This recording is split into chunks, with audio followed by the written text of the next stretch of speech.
of Banished, while completely lubricated on homebrew.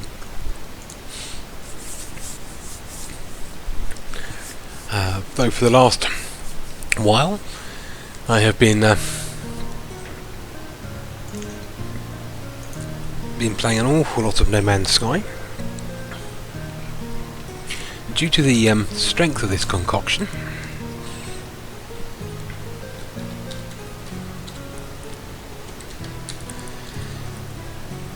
I thought it might be sensible to try something a little bit different. So,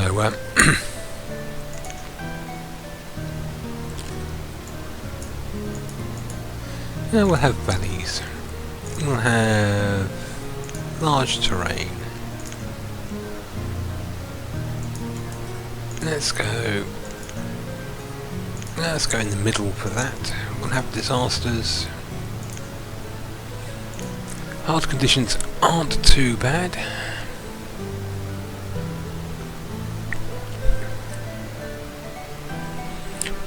So, this is sort of a medieval city builder, for those who don't know. As far as I recall, created by a very talented single individual. The company is Shining Rock Software, available on Steam, and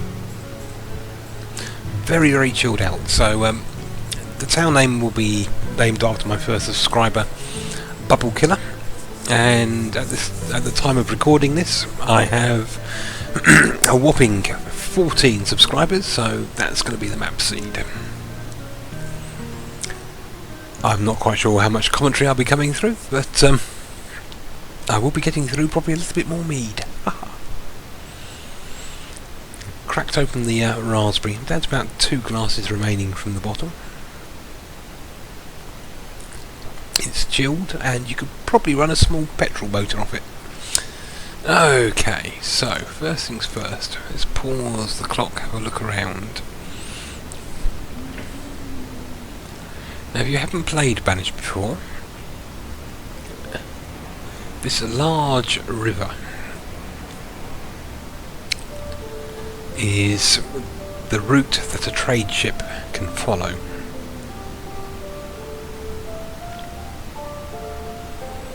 So your trade post has to be along this river, and this is where you can pick up the resources you don't initially start with.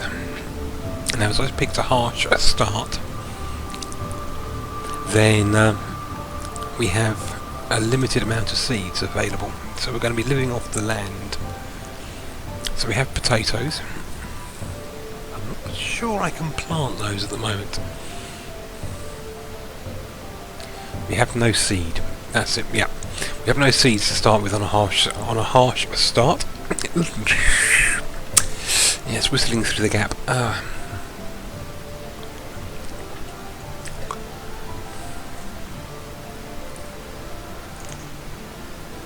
Tools. Just the general details. Just at the start of spring. 8 adults, 6 children. As we don't have a school, we have no students. Health, happiness, current temperature. I'm using Celsius or centigrade, as I'm a Brit.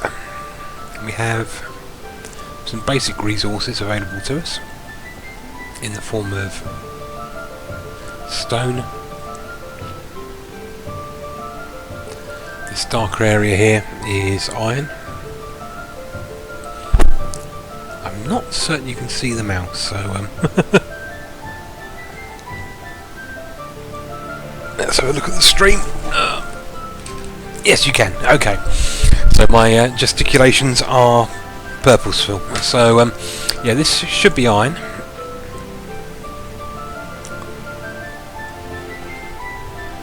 Out in the forest you'll find herbs.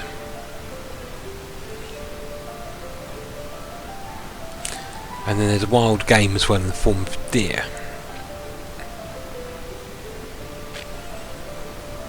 Your populace there, such as over here.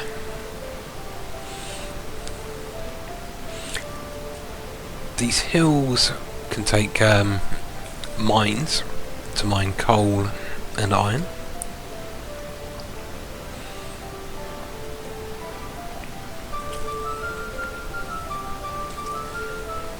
And our primary concern is to ensure that we have a decent population base, so we don't basically run out of children.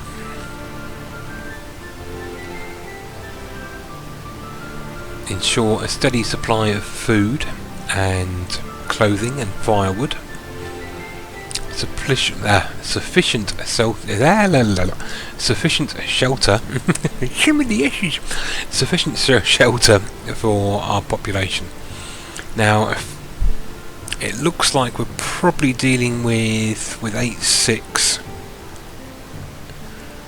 4 families. So I'm probably going to need at least 4 basic buildings to start with. These will take a little bit of wood and stone.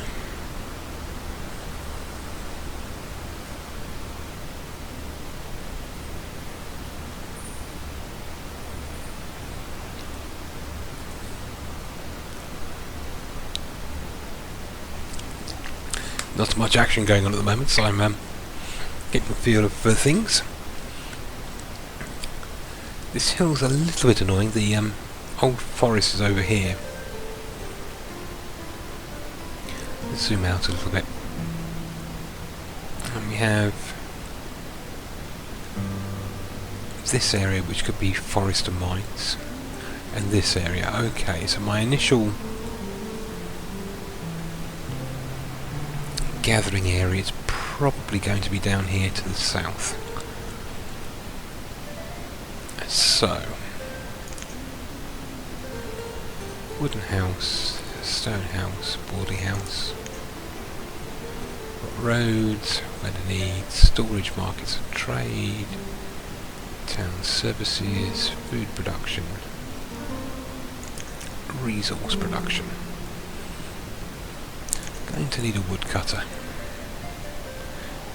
R&T, do the rotates. Let's line it up. Something I can see. That wooden tree. And that barren tree. Okay, woodcutter. Opposite the woodcutter.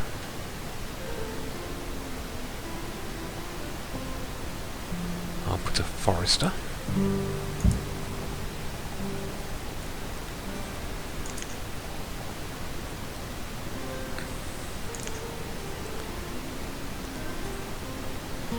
Orchard, I want a gatherer. Gatherer's hut. I want this in the old forest area too.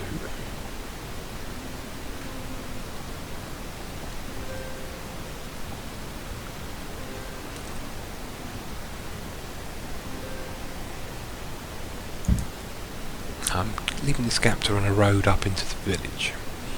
So it's gatherer. I will need a herbalist here eventually.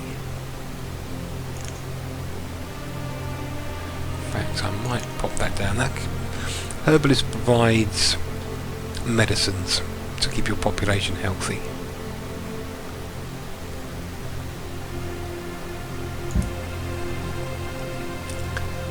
Finally, we're going to need a couple of houses, just a couple of basic ones, not too far away.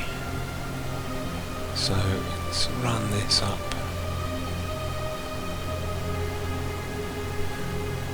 About here.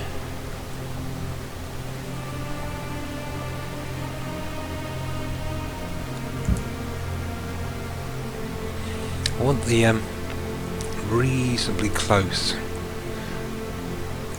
3 houses there should be sufficient.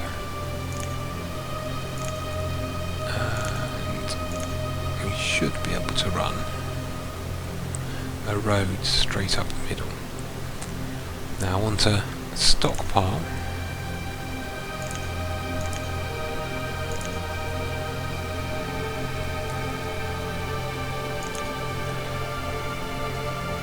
Not too far away as well, but outside the range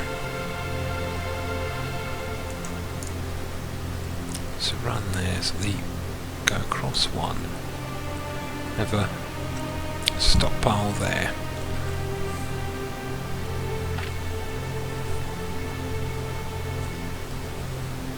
Right. Now we can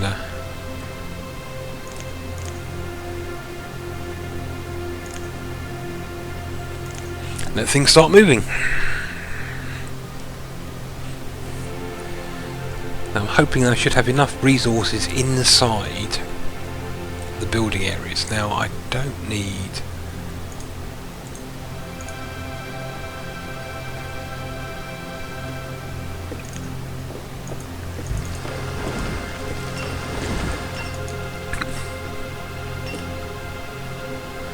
there's a pause option somewhere. I need settings, not event log.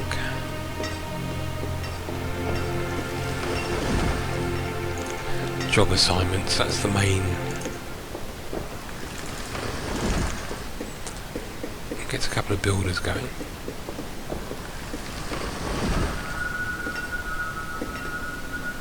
There's a way to pause. Yeah, pause that. Don't need the herbalist as a big priority. Pause you, and you.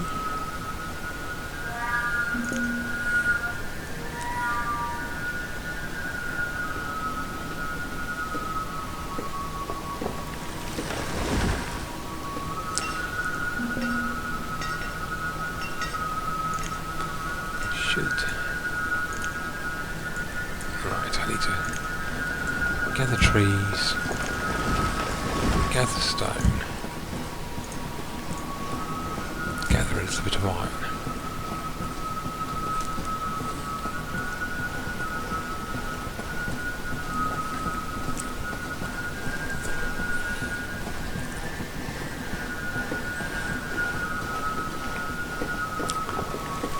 Now I'm also going to need as a reasonable priority a blacksmith and a woodcutter. The woodcutter there.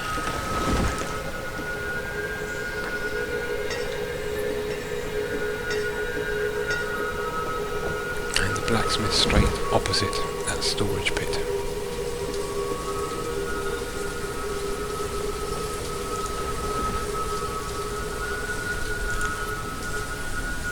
The other building I need in this sort of region is going to be the hunter's cabin.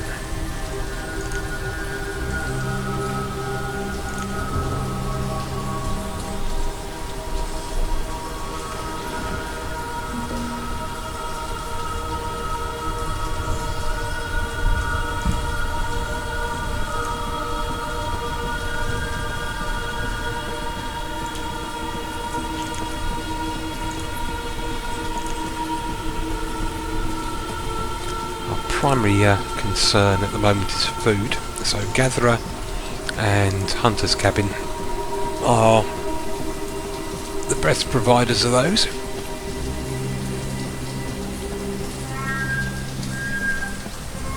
At least early on.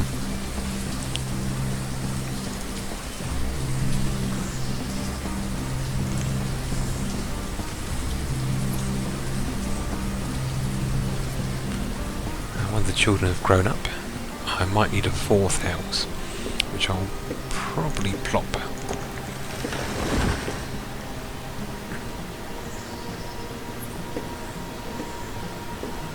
here.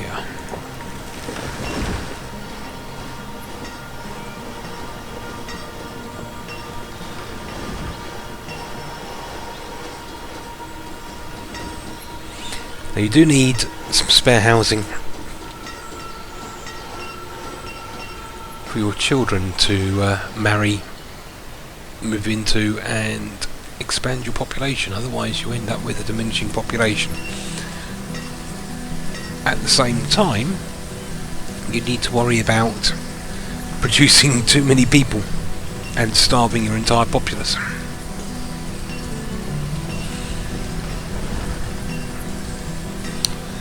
So this is cheers. A raspberry mead, still incredibly young, only about 2.5, 3 weeks old, just in the bottle, lightly chilled. If you can imagine a mildly embarrassed white wine. Nice strong raspberry smell, a very dry raspberry flavour, and enough alcohol to kickstart a petrol motor. You wouldn't be far off. Now the gatherer's hut requires, and the herbalist require, mature forest. Now I want gatherer. It's at least one person gathering, maybe two. I need to maintain some general labourers. The good thing about the Forester Lodge is he will clear in this radius stone and iron. So I will want at least one forester. I will eventually need one woodcutter.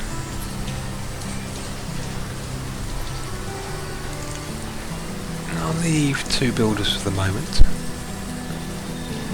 And I will want a hunter. Now, and a herbalist. As far as I recall, it's been a while, if a position has no work, so their building is unavailable, they will act as a general labourer.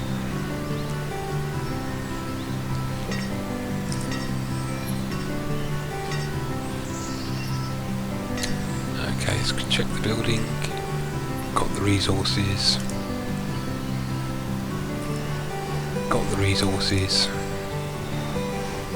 Okay, bit shy on the logs, so I'm going to need to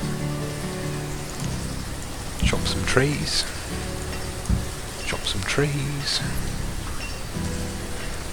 Got a surplus of stone.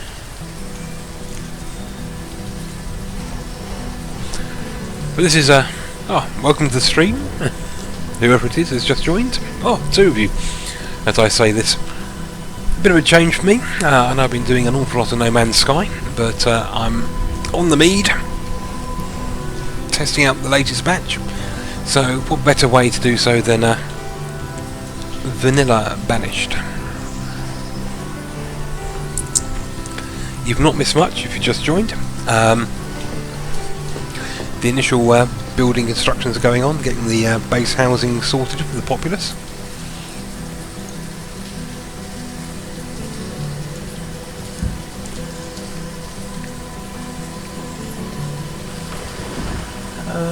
We can probably drop the herbalist down at the moment, get a couple more labourers going. And I'm not using the woodcutter, so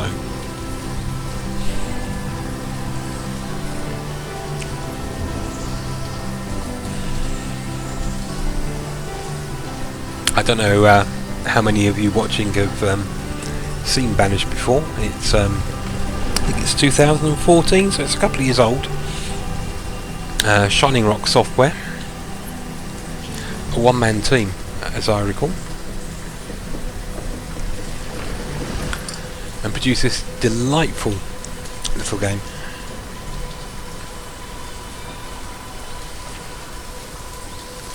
If you like your city builders and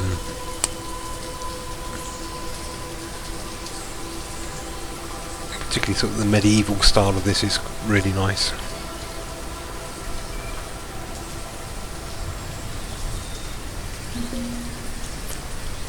I do have disasters switched on.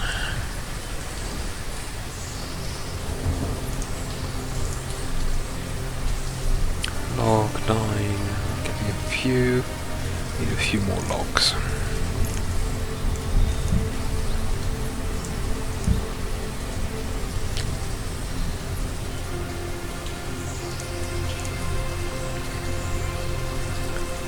Let's pause that. Let's get everyone in homes first.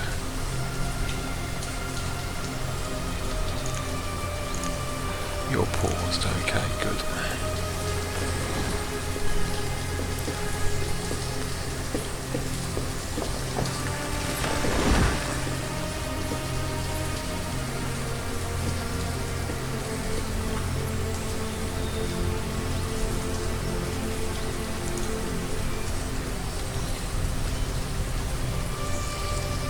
Early on, the gatherer's hut and the hunter's lodge will provide most of your food. Fishing huts are good. As I started on hard, I don't have any seeds for farms, so I can't get to farming until I set up a trade post.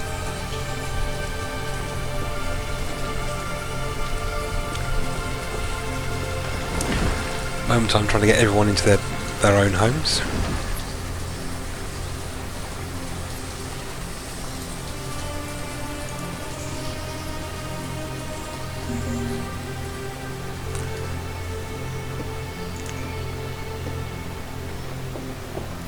My primary concern at the moment is food.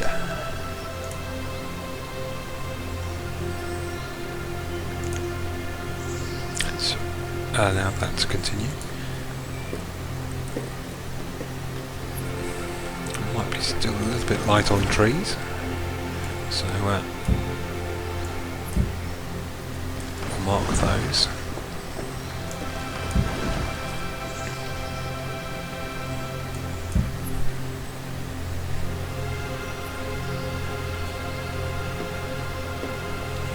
A good supply of stone and iron at this stage.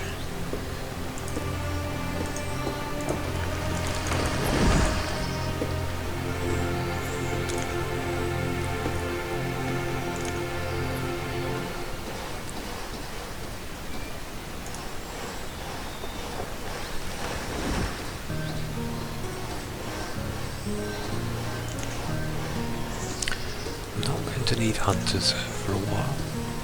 Let's crank up the builders. I keep doing that. It's one of the habits. I like keeping the windows tidy. So we'll stick that over there. Pop the refreshments window over there. There are plenty of mods for this as well. There's Colonial Charter and Associated, which add a whole plethora of alternate building items and resource chains.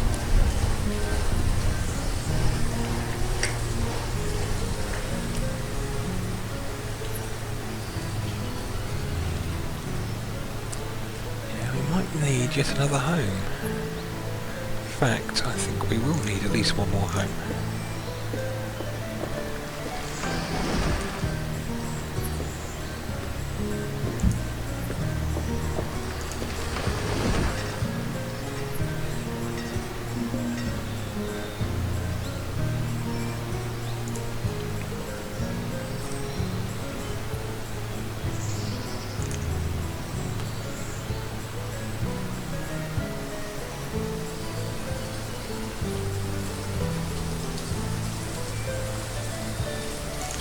No, it's enable.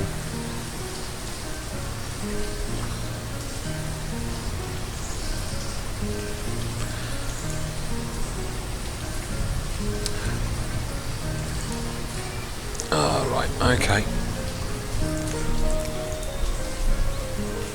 I need to cancel this. How do I cancel?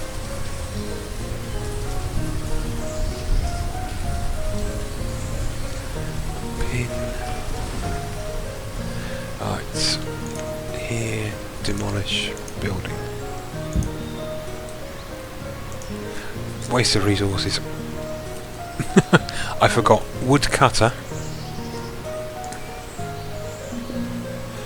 Oh, I hit the wrong building. Oh.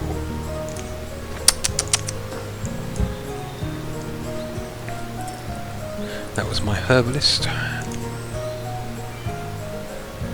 No, it's been a while. That's not gatherer. I want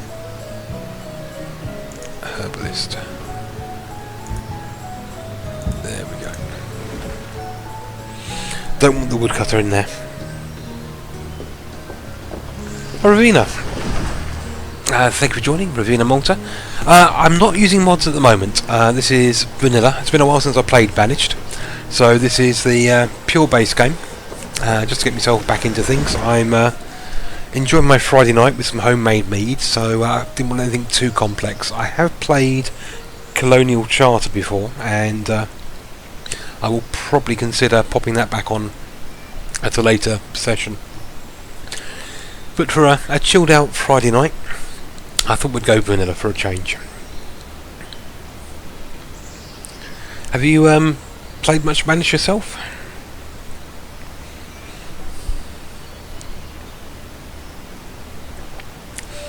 If you haven't, and I've got a PC of reasonable spec, then it's a really relaxed game,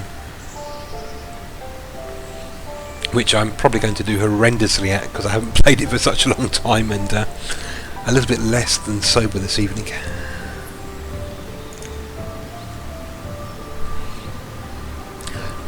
So I just fancied a bit of a change. I'll be playing, must be about 70 hours now of No Man's Sky.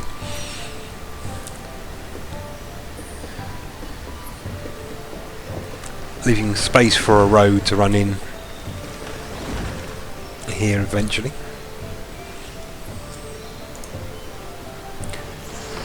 Still got people that need homes.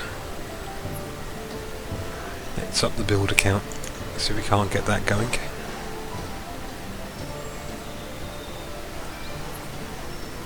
And I will need a woodcutter because we're going to need firewood. And we've got 2 gatherers, so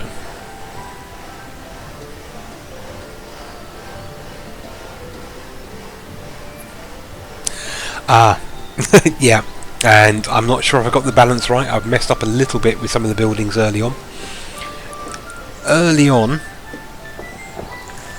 your gatherer's hut followed by the hunter cabin are your 2 primary food sources.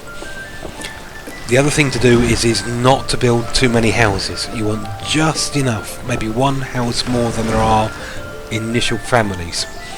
Otherwise you'll get a population explosion and you won't be able to feed them. But at the same time you need to make sure your population is cycling, so it's a very careful balance.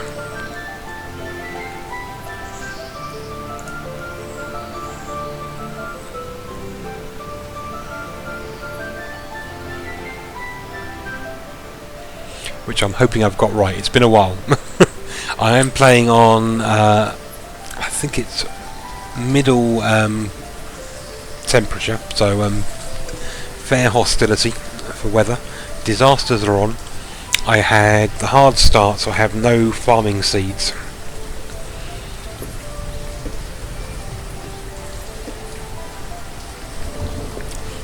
But by winter you need to make sure you have enough homes for everyone.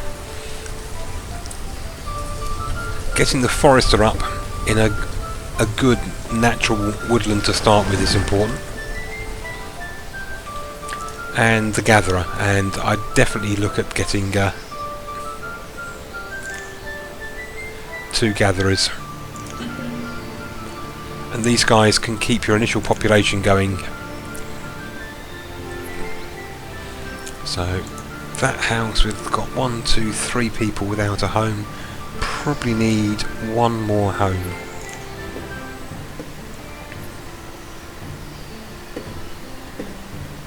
And we'll put you right next to the blacksmith, oh no, right there. The other thing to watch out for is the blacksmith. You probably want the blacksmith up by end of winter, spring, early spring.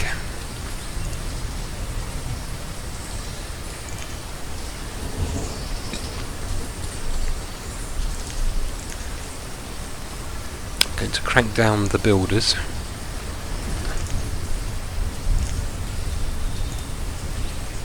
Leaving the hunter cabin for a while. The gatherers should be able to keep my food supplies up at a decent level. Yeah, it's too many houses is a big risk early on. You just want to be slowly creeping that house count forwards.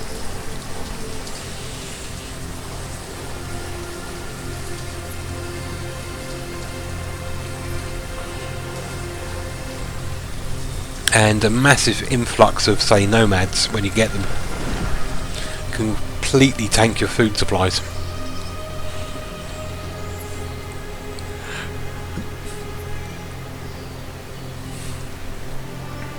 And without the town hall you can't see the change. So I'm just eyeballing things here.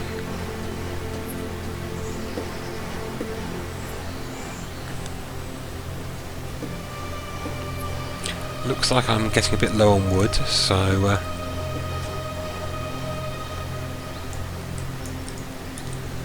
we'll chop some more trees over here. Other thing to watch for is try not to cross a river or stream with your selections, because you can get your people marching round the long way and they'll starve to death basically. So try and keep very local initially. I'll grab some stone that's close by as well. So we need a little bit of that.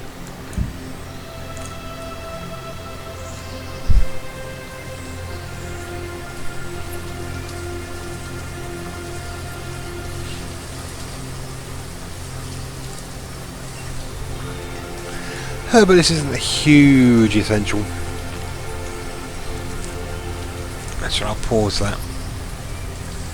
Let people focus on wood and so forth. And also, try not to tie your builders up with and labourers with roads. That's another potential danger early on. Though they move quicker, get your basic infrastructure in first.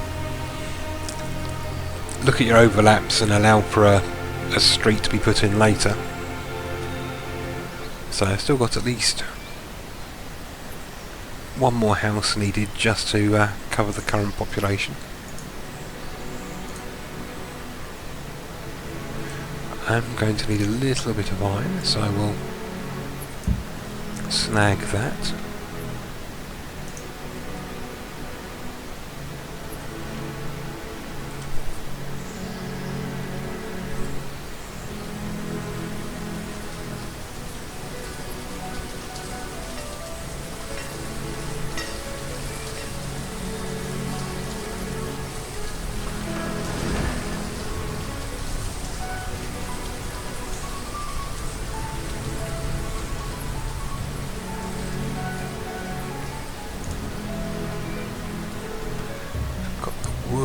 A bit short on stone.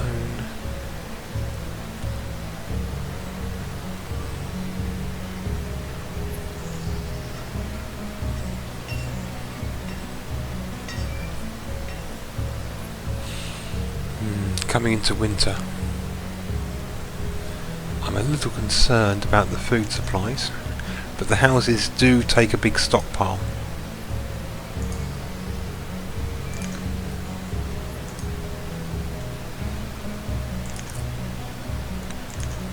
Which the house storage of food isn't shown here.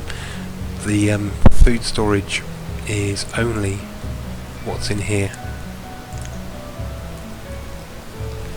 If you're not seeing knives and forks over the houses, they have food supplies.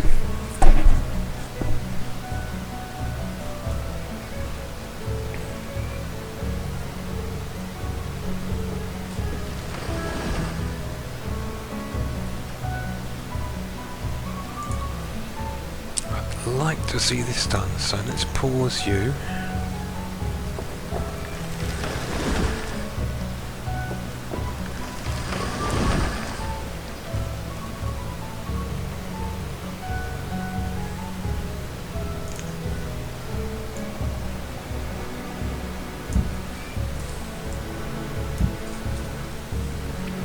Cutting trees at the moment. Yeah, this poor person is freezing. I'm a little off with this house building. Got the wood we need.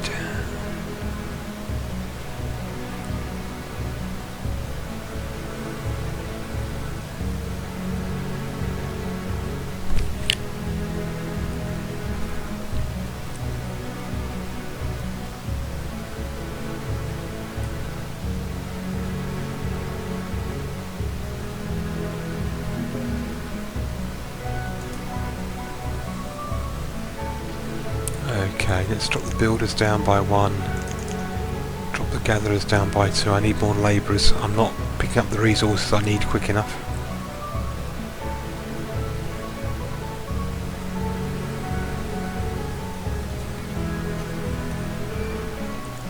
And I have people without a home who will freeze to death.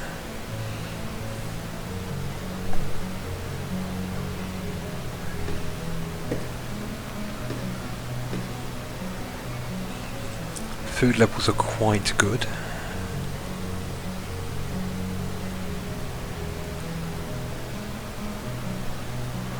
Tools. How are we doing for tools? Clothes. Tools. We've still got 6 tools, but we really need the blacksmith up very soon.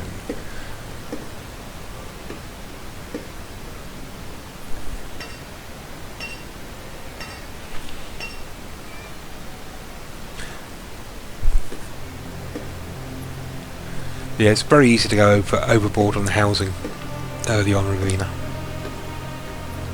And also assign, you need the labourers to do your basic wood hauling, mining, clearing and so forth, and I made a mistake and I've allocated too many jobs. You want probably early on around 50% of the workforce, adult workforce, being labourers.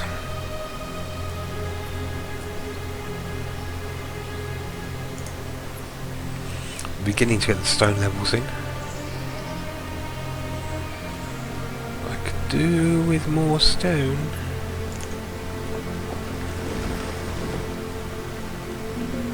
Now these poor people are going to freeze to death. Deadfall tree in the background there.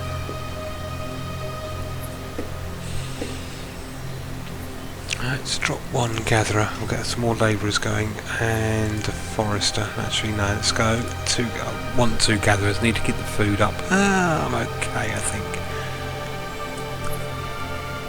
Let's get some more basic resources in.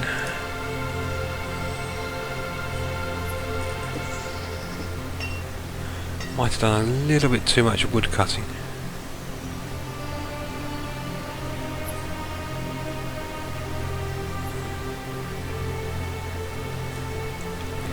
Really concerned about these people here.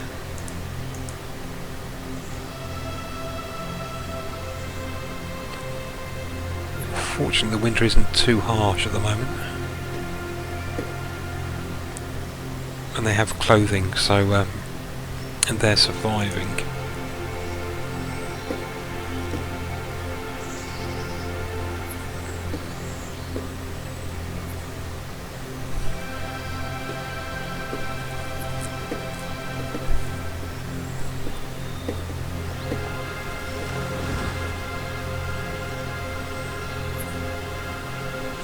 Two more stone. 1 more.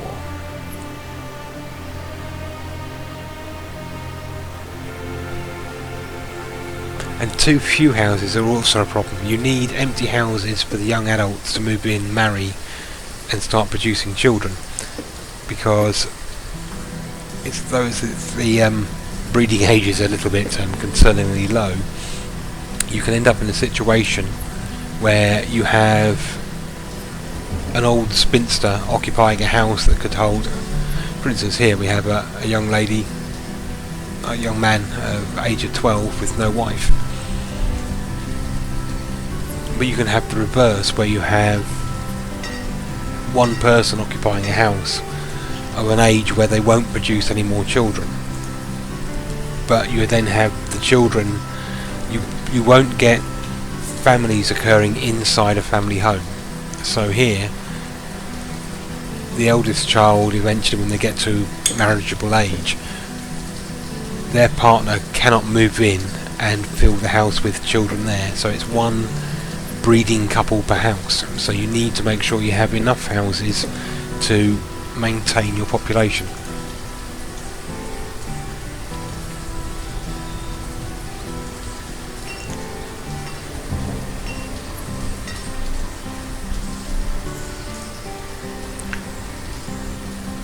I can Probably drop the fuel limit down to 100. Oh no, let's leave it at 200.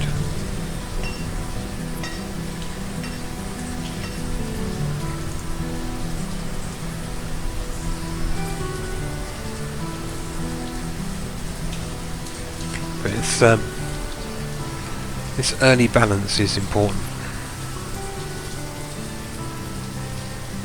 So it might have gone a little. There we go. We got to spring, so oh.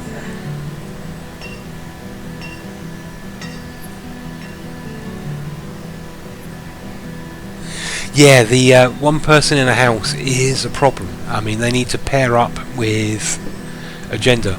The age is also important. The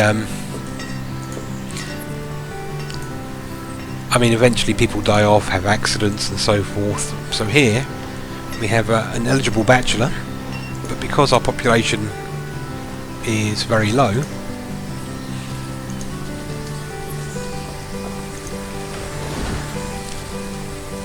I mean, this couple here haven't had any children yet. Ages are a little bit concerning, but it's sort of game years, I suppose, so you can put a multiplication factor on for your own personal comfort. Yeah, too many houses can end up diversifying your population too far. Not enough houses will result in young adults not being able to marry and bring the next generation. I would probably look at building maybe at this stage of the game maybe 1 or 2 more buildings. I still need a blacksmith, which is my next priority, because if you run out of tools things go very slowly.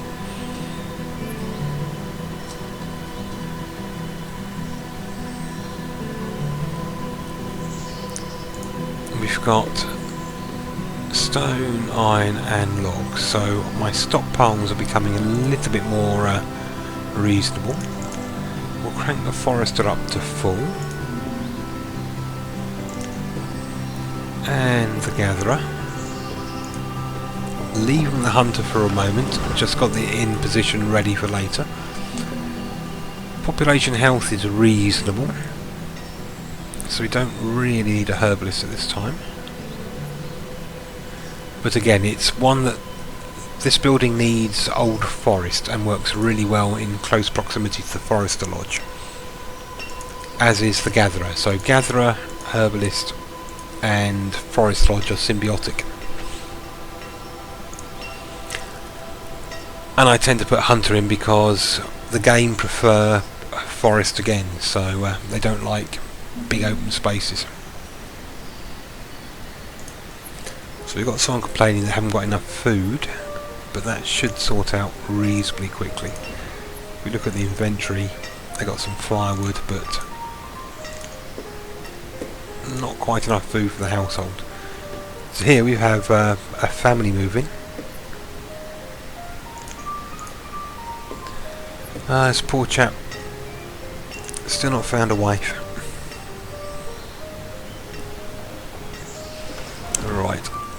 Things have got to the point. Oh no, I don't remove roads, I want to add a road. So let's put in Main Street.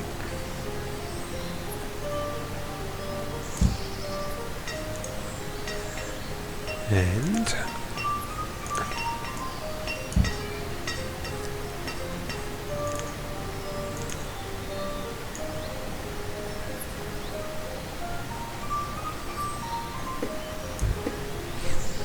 there. So it's a real fine balance early on, but once you get that equilibrium, a very gentle population growth, it does get a little easier. But the what you do early on is really important.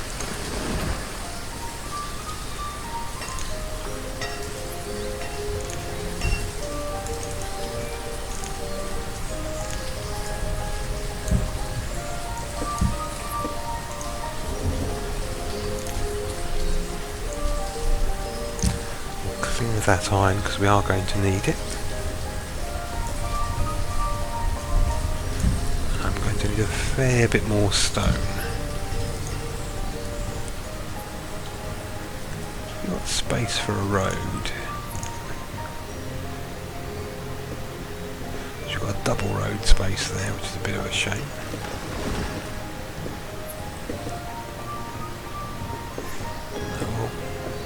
Move that through there.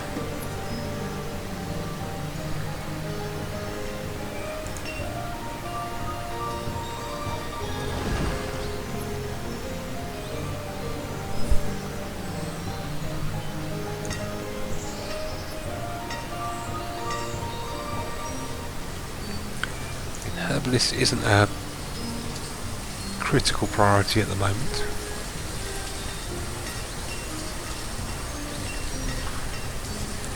Probably do some more gatherers. Let's put one more gatherer on. Can probably drop the foresters down and get my gatherers to max.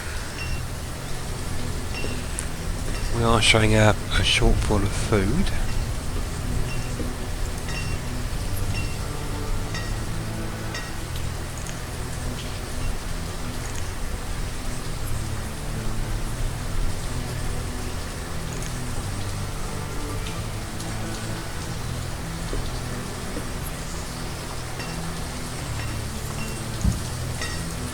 We'll get the storage barn down.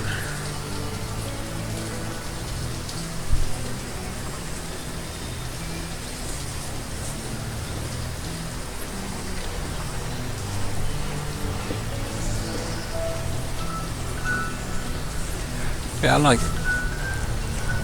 reason I like this is it's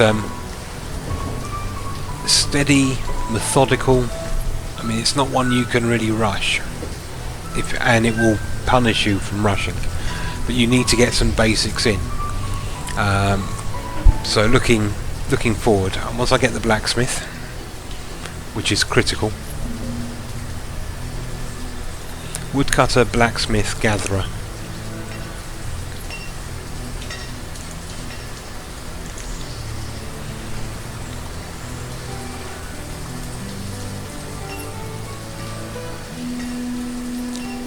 Because the penalty on not having tools is horrendous.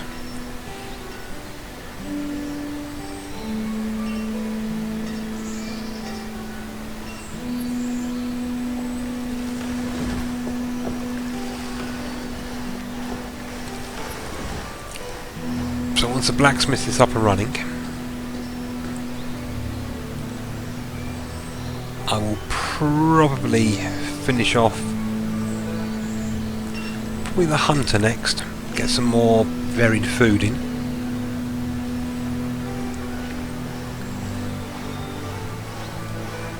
Which also allows me then to look at a tailor to get hide coats which provide winter protection.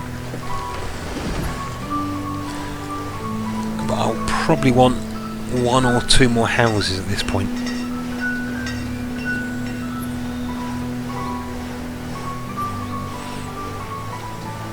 In fact, what I will do... oh, someone's died of starvation. That's not good. That's a bit like you were talking about, dying of starvation. I think I'm probably going to be okay. And I think that was probably a minor blip.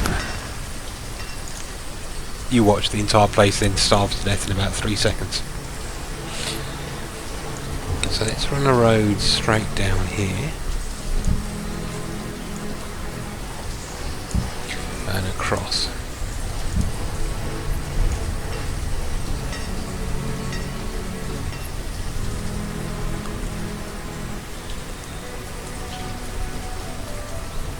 And there and around there.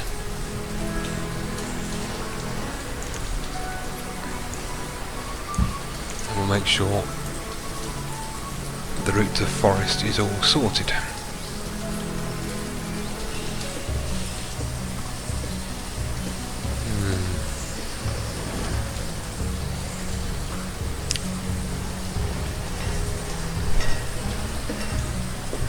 Hi, Martin.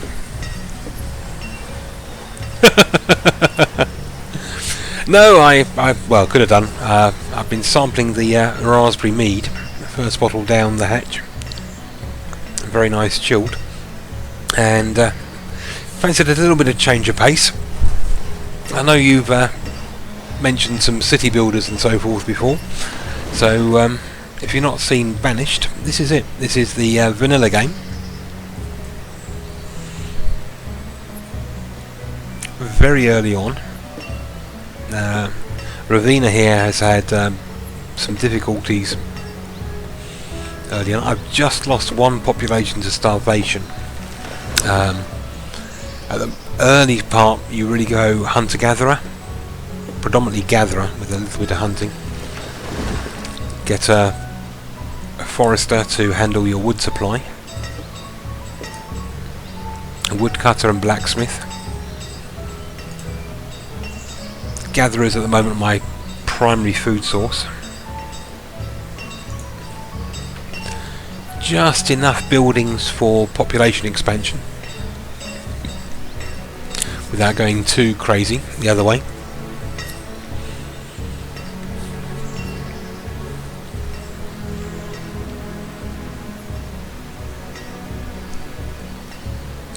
Food at the moment is an issue, so I think the next building will be my hunter.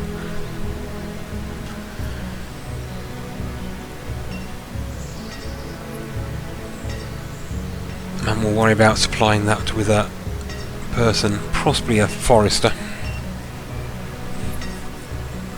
This is an amazing piece of software. As far as I recall, it's made by one person. Wrote their own custom shaders for animation. There's some very interesting blogs on the Shining Rock website.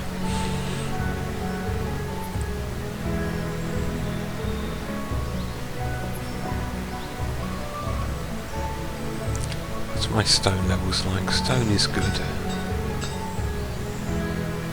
I've gone for a medium difficulty climate with a difficult start, which means you don't have as many initial resources. You don't have any seeds, so you can't do farming early on, and I won't be able to get seeds until I get over to this main river here and plop down a trading port, which will probably be on this bend here. I'm also a little away from fishing points. Here would probably be a really good location for a fishing station, because it will attack this water source and this lake.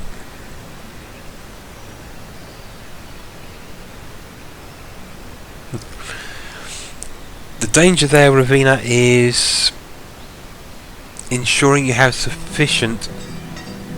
I mean, you can see I have two buildings here complaining of lack of food.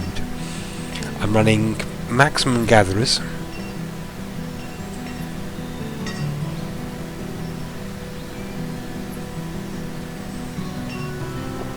So I'm in a little bit of risk myself. Now, part of this can be the fact that this forest for the gatherer is not old wood. There's a lot of rot, clear area, and in fact I'm going to disable cutting for the moment. I have a good supply of firewood. I want this forest to age, because medicinal plants and gathering plants need old trees, and I have a reasonable supply of wood now. The other thing is to ensure we have enough labourers. I mean, I have one labourer to do all the hauling, so I might drop that down. Now, as far as I recall, here my woodcutter's reached the limit, which means he becomes, or she becomes, a labourer for a while. So only one building now is starving. 1, 2, 1, 2.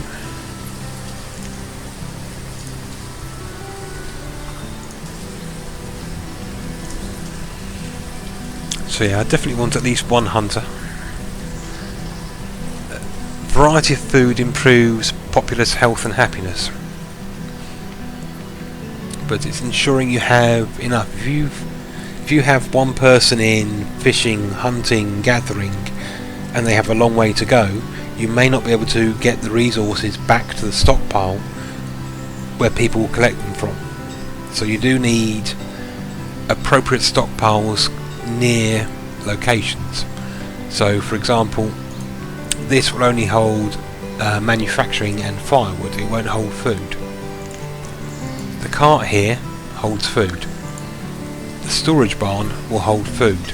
So any food gathered has to go from here to here and then back to the houses.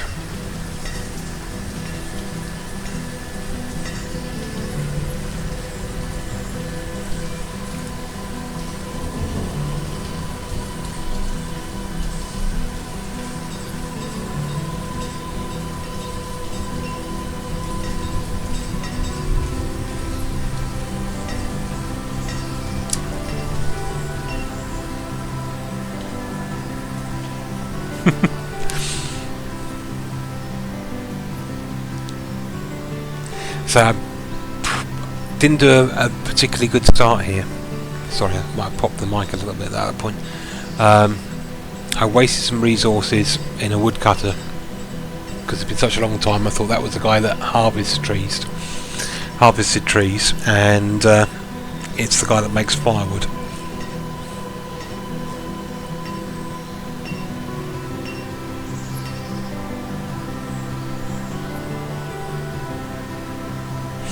No, Martin. You do get nomads, which is once you get a town hall, you can meet nomads. The other contact is through trading ships. Nomads will dump 15, 20 people into your population suddenly, and usually it's also an indication you're about to get hit by a rather nasty plague at some point, as they tend to have coughs and sneezes that you're not used to. So it's really just a city builder. I mean,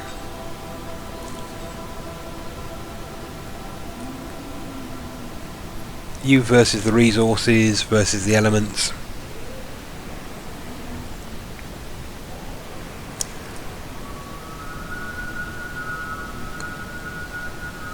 So here we've got lots of lakes, a few mountains. Your mines will eventually, these are rocky areas, the mountainous, you can't build houses on, but you can build mines, and they will eventually run out of resources. So eventually become a trading empire to support larger populations, farming various resources.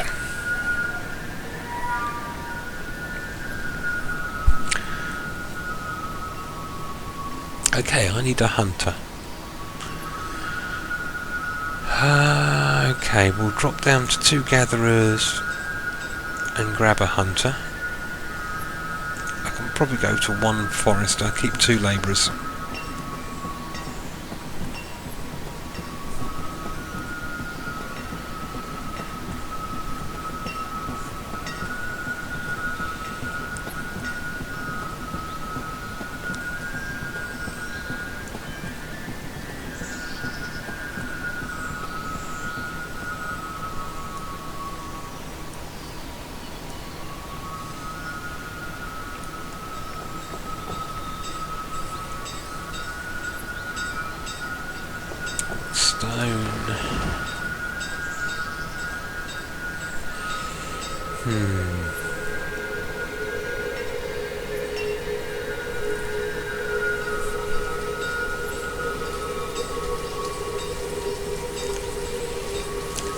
So no, there's no sort of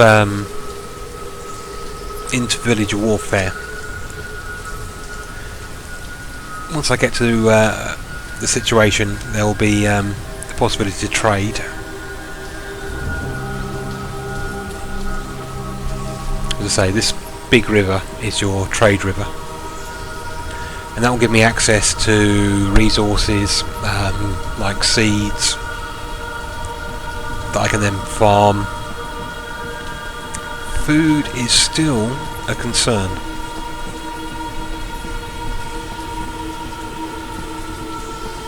Ah, that must be the woman who... Someone died earlier, so she must have lost her husband.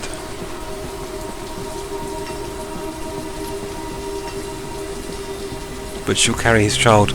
Now this is basically a dead house, because they won't remarry.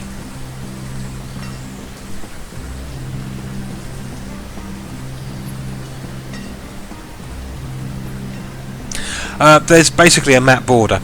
You specify the area of the map. If I scroll to the left, actually I think we can get a mini map up.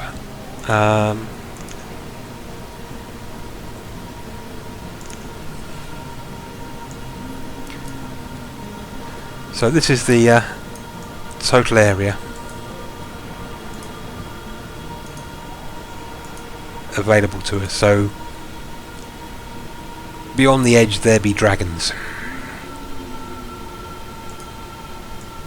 And we are somewhere around here, I think. Yeah. So here.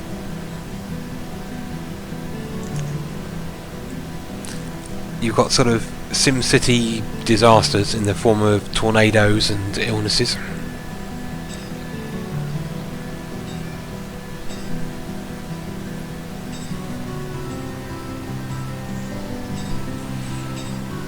Yeah, my food levels aren't great. My hunter hasn't been particularly successful. And we're coming into winter. Mind you, this is going to sound a little bit harsh. If the widow here happens to starve to death, that's one less mouth to feed and might open up a house for new population.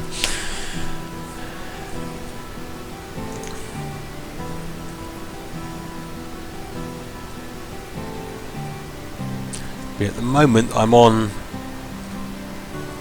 a bit of a knife edge. I can probably get away with dropping the woodcutter. It'll give me another labourer.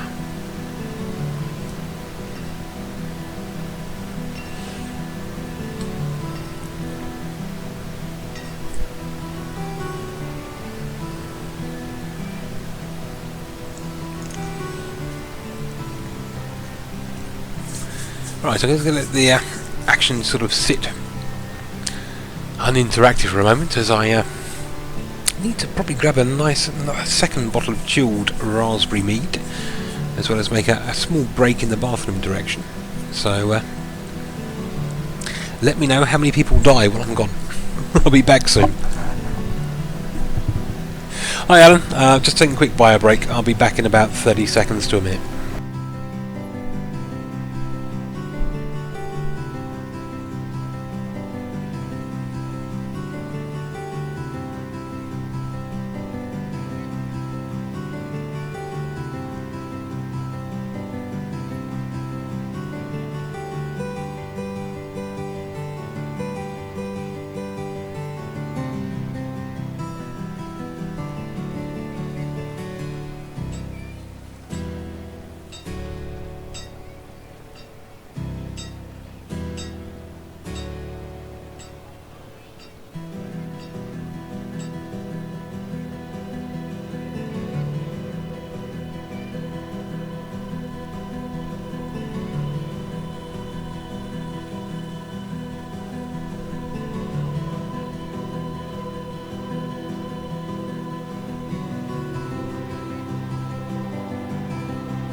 Ah, Powermonger. I had that on the Mega Drive.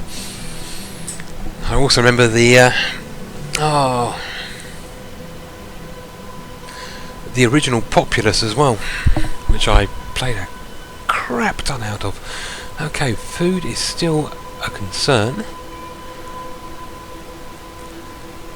Let's add one more gatherer. Actually no, let's drop the gatherer down and add a second hunter.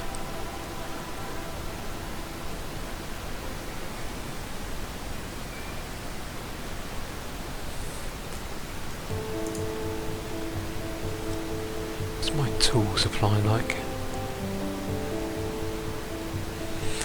Okay, we've got 35 tools, so we can disable the blacksmith for a while.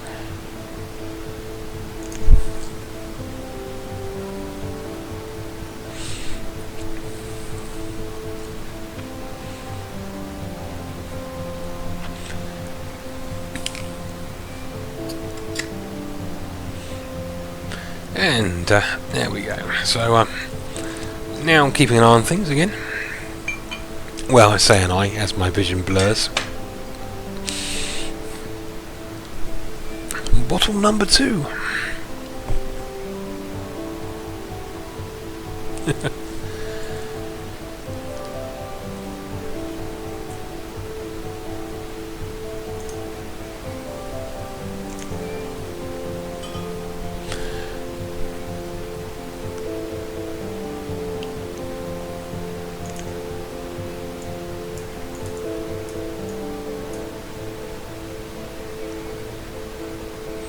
Was there a way to follow?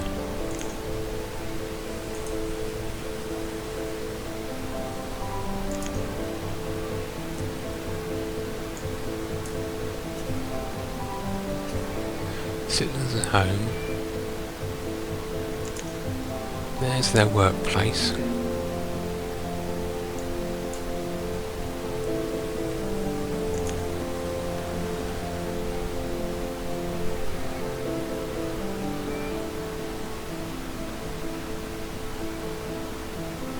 Yeah, I agree with you there. I really loved Populous. Really sparked my imagination when I was young. And that's one labourer. I really need to get the food situation. Food, as Ravina has experienced, is okay. Did we lose someone? Woodcutter. 1. I need a builder still. Ugh. I need a forester. Gonna have to go down to 3 gatherers. I need a labourer.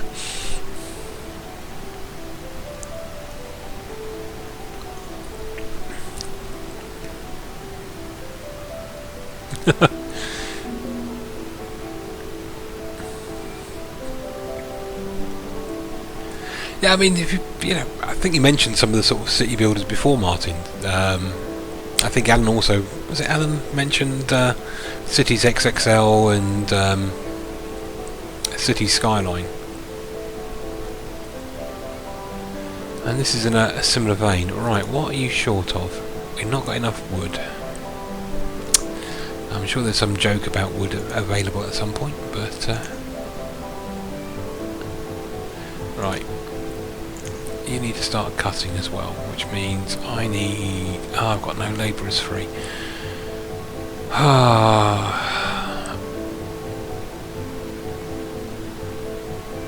People are dying.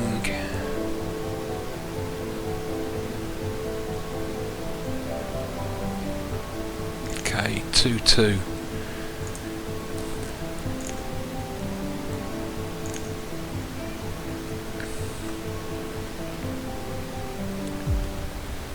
Hunters aren't doing particularly well at the moment. Okay, let's drop hunters down to 1. Gatherers up to 3. Make sure we've got at least 1 labourer.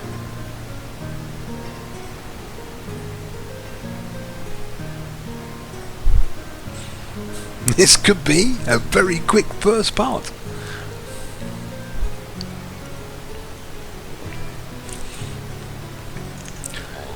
I might have messed up the start to the point where... Here, Leo, hunter. Just, you know...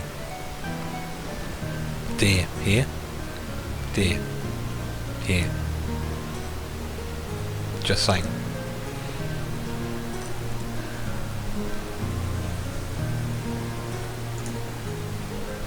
What are you? You're a gatherer. You're a gatherer, that's good. I'd like to see my hunter in this area, as there are deer available.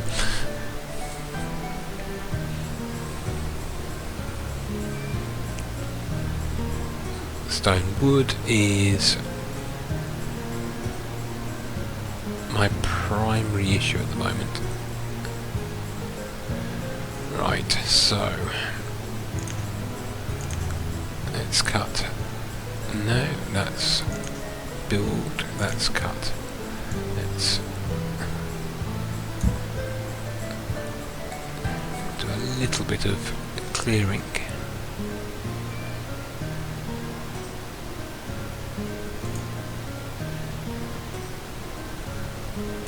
Okay, we've got some store food. I am really going to have to put a temporary road up here. The problem I have at the moment is that little cart is where my food gets stored. Until this is built, that's where it all goes. So it's an inefficiency.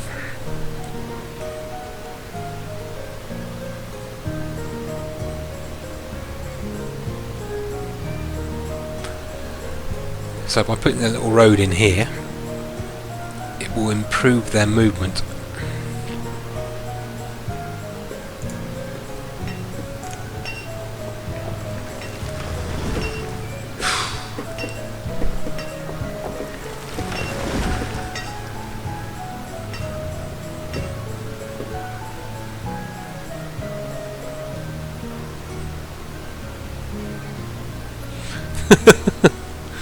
That sounds like a bit like some of those dodgy commune camps.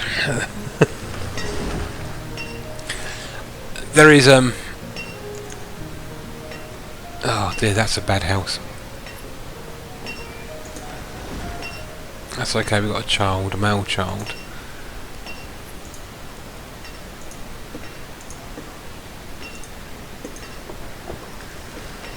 Food is still an issue. Hopefully once I get this basic dirt road in, it will speed a little bit of the labouring. We do have a third labourer. I only really need 2, so let's go a 4th gatherer.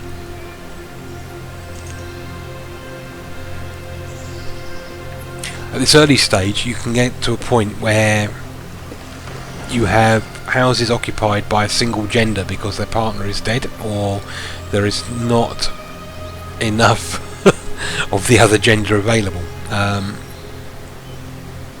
So this early stage is iffy. I'm a little concerned the fact that this house hasn't been built yet.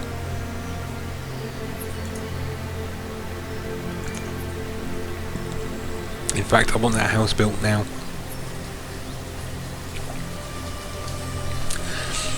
The drawback to building this house is it will want to acquire a stockpile of food.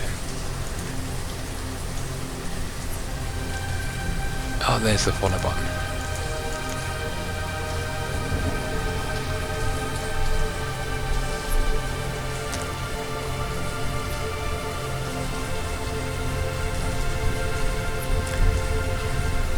You can see the owner of the house ensuring sufficient supplies.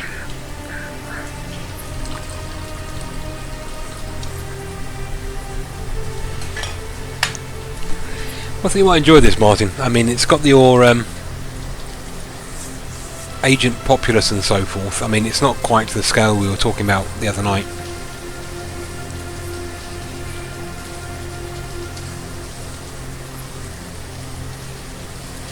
So this person is just a pure labourer. appears to be doing Sweet FA, so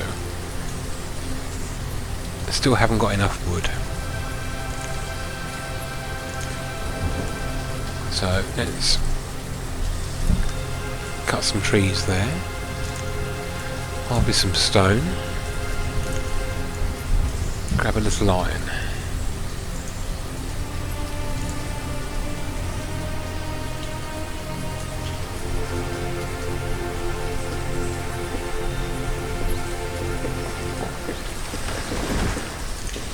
Right, let's speed up the game a little bit. Let's see how we go. Skyscraper is an airport. No, you have various dodgy diseases and tornadoes. There are stone buildings, and you get to, I suppose you would say, not quite Tudor age, so sort of late medieval. It's about as far as you're going to get. But there is a mod called Colonial Charter where you get to more sort of Tudor style buildings, Elizabethan, multi-storey houses with the black and white facades, grow tobacco and monasteries and candles and whaling and a whole bunch more resources. It's been such a long time since I played that. I wanted to get... There we go. There's a house. Right.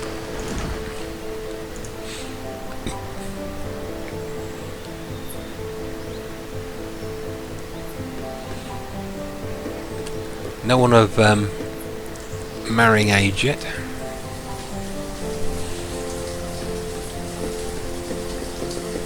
But not too long to go for the next generation.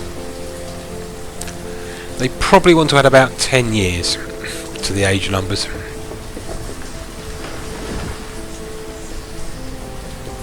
Because there's some very creepy numbers.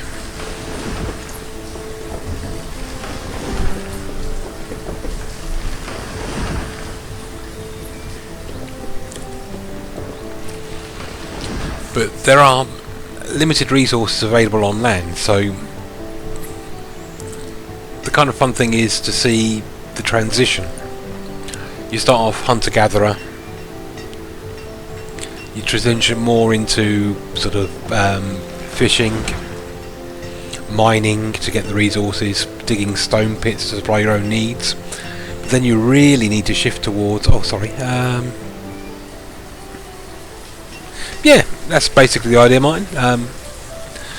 You have another go. Different map seed, different layout of resources available. You can stick a harsher climate. There's initial start of resources, number of families, and whether or not you start with seeds to start with. So whether you can get into farming early. And I would say you're better off if you take one of the easy difficulty levels in ignoring farming. It's a very labour intensive resource, and in fact I would say the harder setting will get you in a much better position than an easier setting where you get seeds and you'll be tempted to start building farms really early. You need a good solid population foundation before you go into farming.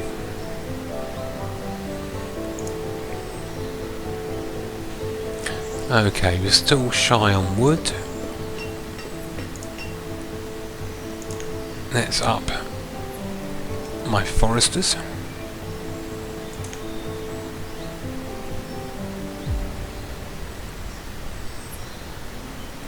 Food is holding right on the knife edge. Has my hunter learnt how to hunt? Yes, so we got 160 venison. I prefer boar to venison myself, but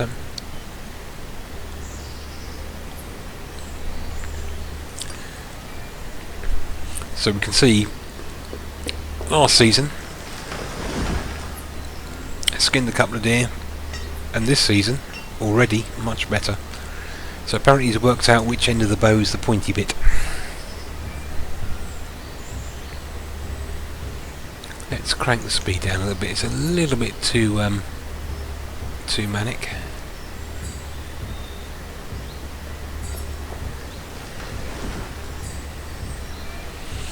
What's my tool levels like?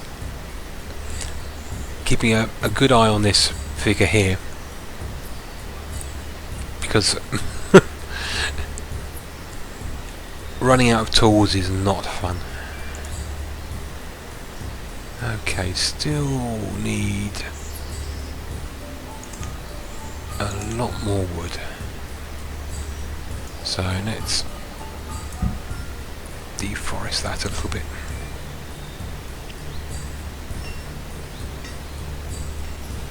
Now what will happen in this area, you can see the yellow radius of the wood forester lodge. Inside this area, stone and iron will be cleared, mature trees will be chopped down if I have cut on, and fresh forest will be planted. So eventually this will become all forest,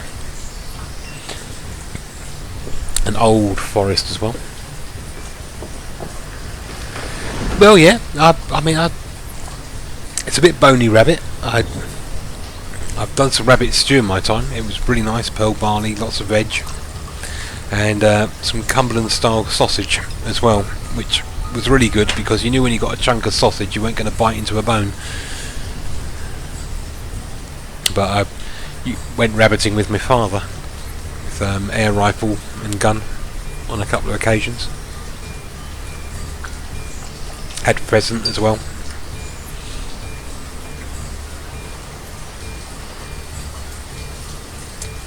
Now I'm a little bit badly placed. Not too bad. I don't really want to do any more building this way. I want to... These three buildings here are basically to provide most of the labour source to this area, so the families don't have too far to walk for food and shelter. I will probably consider building one more building here.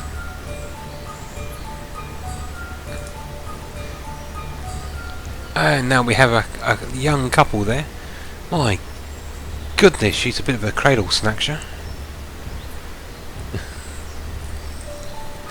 add 10, really, because that's wrong. Very, very wrong.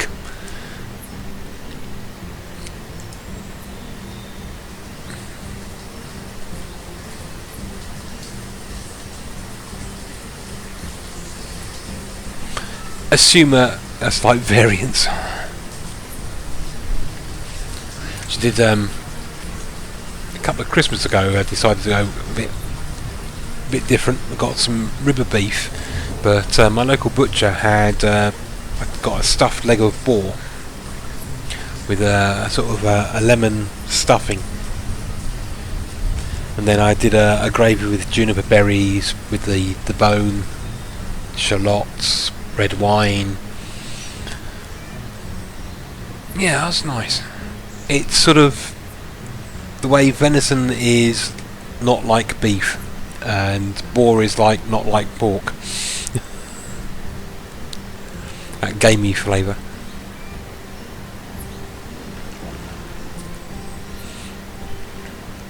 Still got 32 tools, that's good. Okay, 3 labourers. I can probably afford to shift one to another job. Food is holding steady.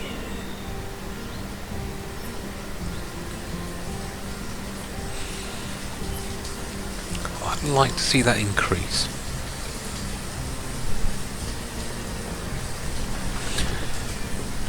Other thing to watch out for a bit later on in this is when you get access to the school. It's one of those buildings that pays off in the long term, but can absolutely cripple your position early on, because at the moment child labour is a thing. a bit like the child husbands. And when you put a school down, they'll be in school for another 5 years. But when they come out, they're more efficient at their work and less likely to have an accident. But when you first plop down that school, you're going to lose a generation to education. So you've got to allow for it. Well, we had some people move around. Okay, it's time for another house. Food is still not fantastic, but I want to get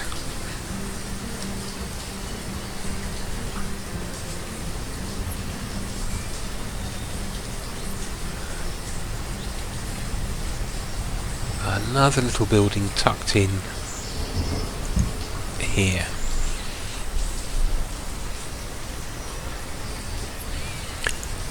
Again, this is the herbalist.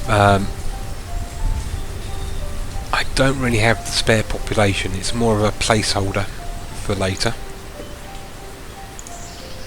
And I can suffer through about 3 hearts.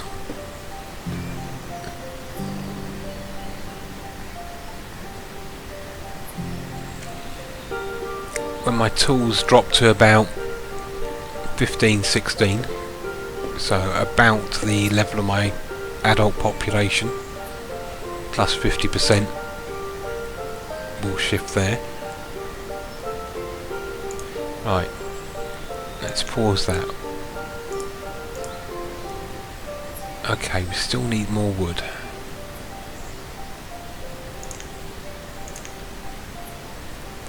I really want to get... Okay, we have chopping orders, we don't have many labourers, that's the problem. 52 food. Let's drop 1 gatherer. Let's get the labourers going. It's these first 4 or 5 years, if you don't get the balance quite right, you're doomed. My next concern is clothing, because that's going to be wearing out, and people potentially on long journeys in winter will freeze to death.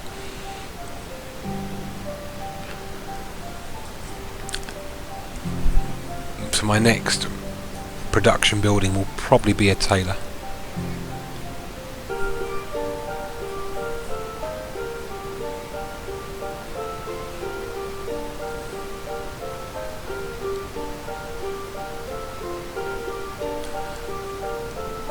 Where's the nearest lake?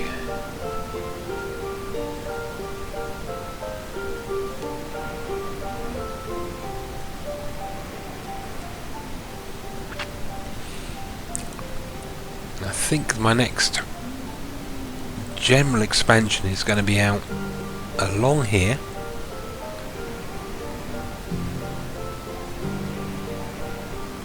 I'll be looking at bridging probably here, or potentially here and here. This will be a fantastic spot for fisher people, because I'll potentially catch not only this arc in their radius, but the bend in the river here.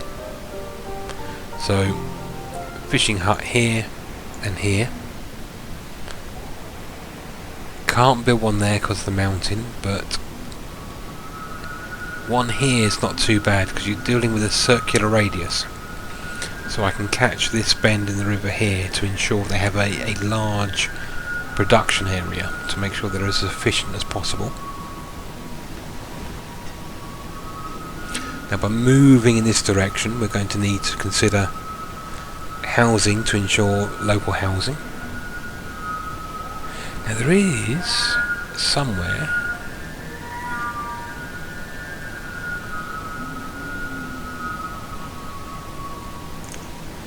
this is quite an interesting little tool. So I've got the path selector. If I click on this building here, that's where the workers live. Click on this one.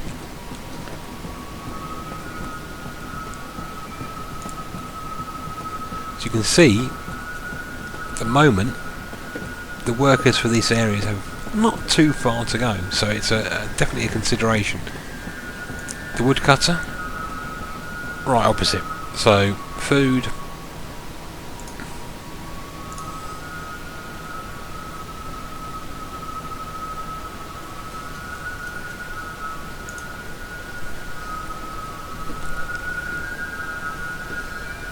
And it shows their routing choices as well, which is nerdily interesting.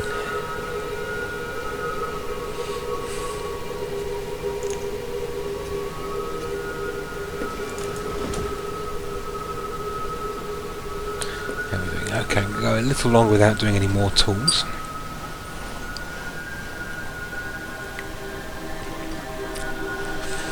Let's up the builders to 2. We're beginning to get the next generation. We're up to 13 adults, 7 children. We started with 8-4, so a population increase slightly.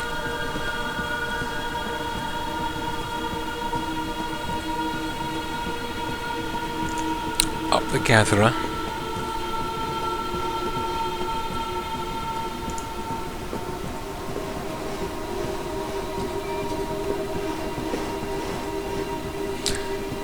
Now once this building is complete, I'll demolish the cart, and then this will be our primary food storage, which is much closer.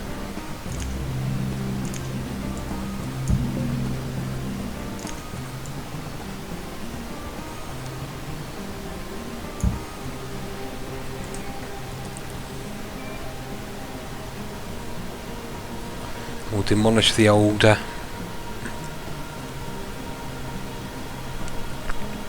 cart.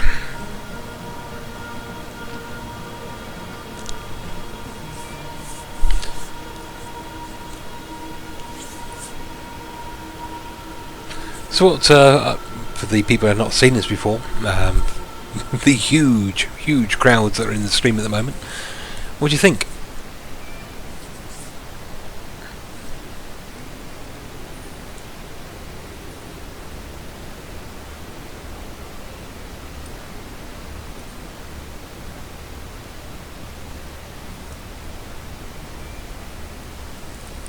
Ravina has acquired this some time ago and have been suffering from the early start difficulties.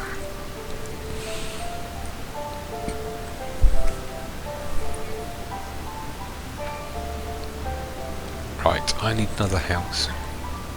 So yeah, we've got stone houses. Stone houses are more fuel efficient,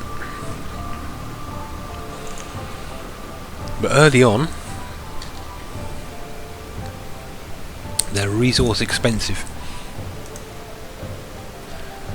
because they require iron and stone, whereas the wooden house requires just stone and wood. But let's put a posh house at the end of this street.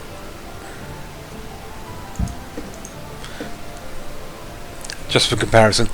Now you can upgrade.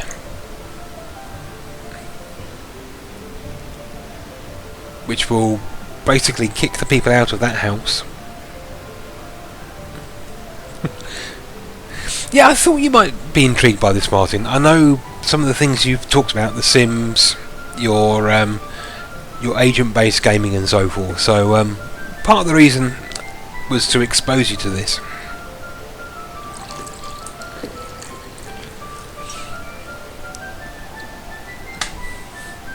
I thought you might get a kick out of it.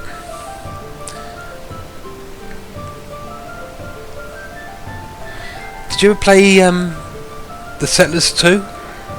Or early Settlers? Once Ubisoft got their hideous DRM-y thing on it. Similarly with Anno. A lot less interested. But Settlers 2 was a little bit like this. And it was the ruining, my programming knowledge ruining the magic of a game, as I saw the path networks as an array, two-dimensional, of points on a system where objects were intersecting. Kind of killed it at that point, but at the same time added a different interest.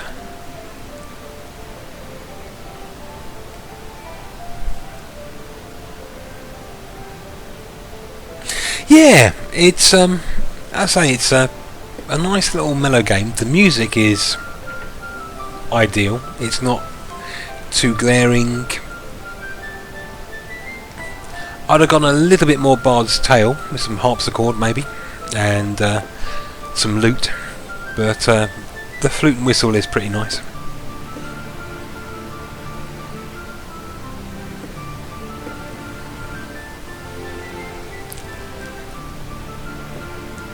Graphic fidelity is sufficient, it gives you a nice feel, and this is a one-man band as well, so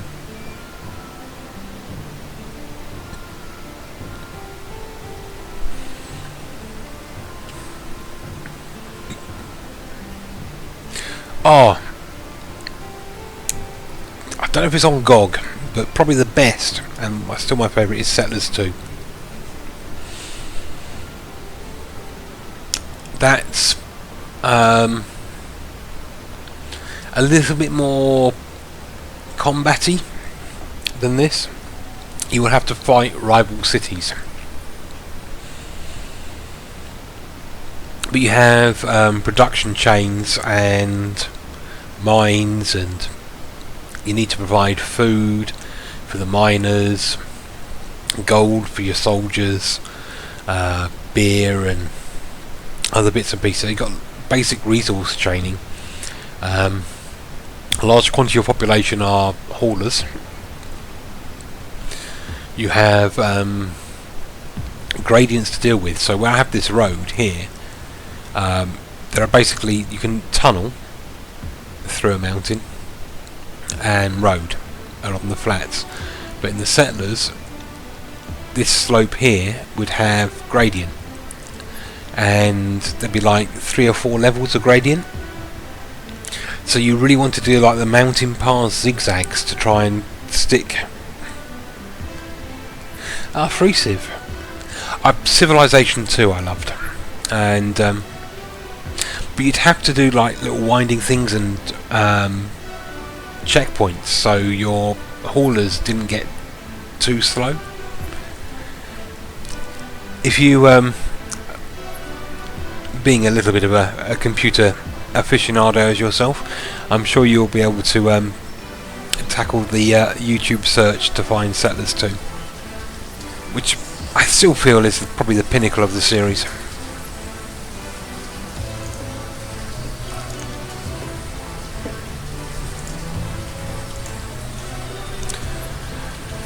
Okay, we've got logs, we've got firewood, food, got no booze, speak for yourselves guys, stone, coal, textiles, iron. We need a blacksmith soon because I think my tools are okay at the moment.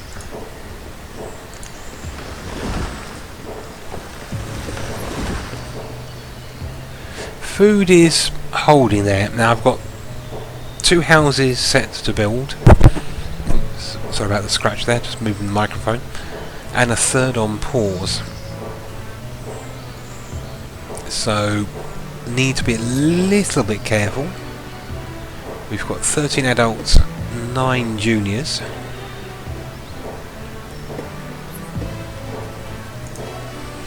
Here's my main storage bar now. That will probably save a good 30 seconds of travel along this route here. If this is my main population hub, people can quickly get, or a lot quicker, get to the food resources, which will ease the food issues.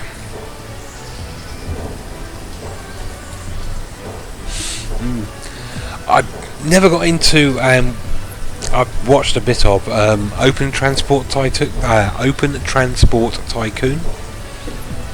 I never played Transport Tycoon, but I think I mentioned Train Fever and my interest in Transport Fever, which is a sort of modern version thereof.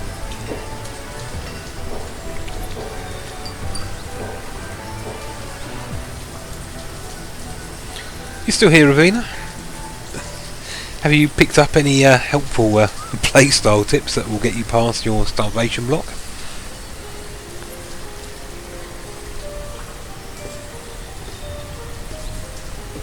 Okay, we have no stored clothes. Quite possibly our entire population are running around in Genesis clothing. We do have some leather, and we do have a labour population, so I think it is now time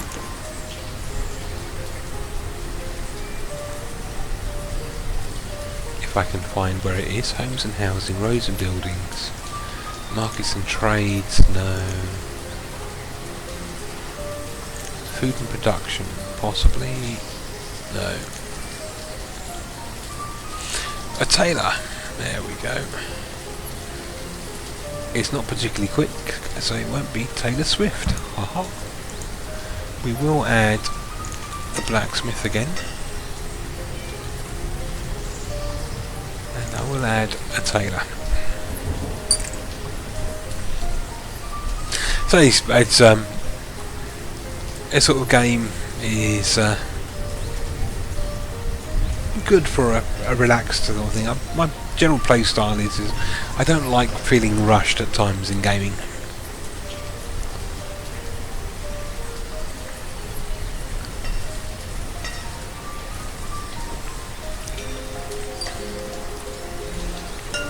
I like time to think.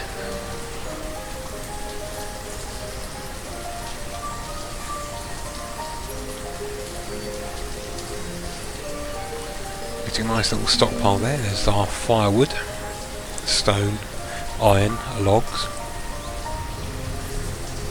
This settlement is now beginning to stabilise.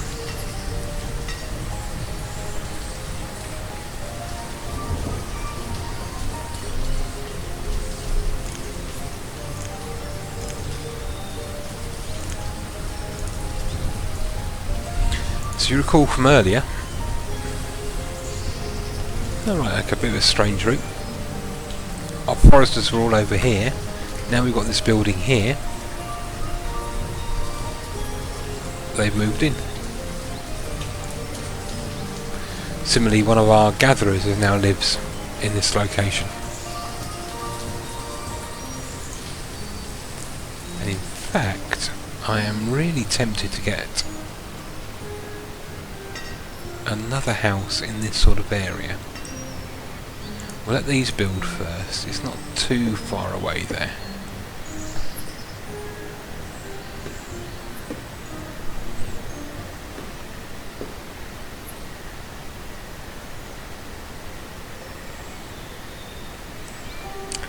But yeah, I think this settlement, I hate to call it so quickly. Let's check the houses.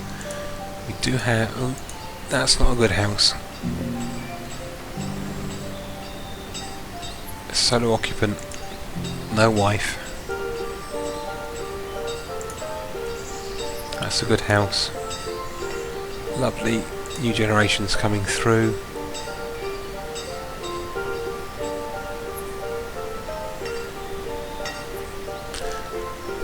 Might have lost the father.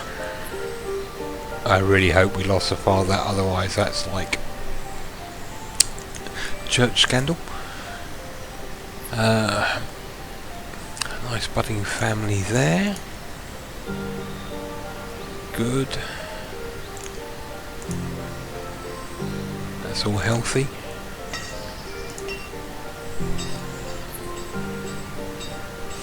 Oh dear, this must be hemorrhaging watchers. My drunken slur is not good enough to maintain more than 2.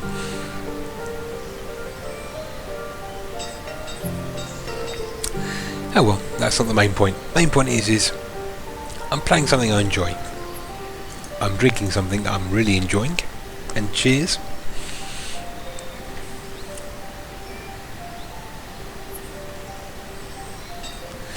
It's nice to have a change of pace now and then in your gaming.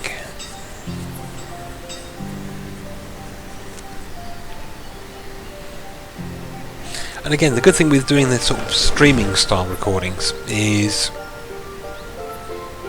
quite often with a sort of like a let's play is it'll be edited highlights. It's all movie intro kind of stuff.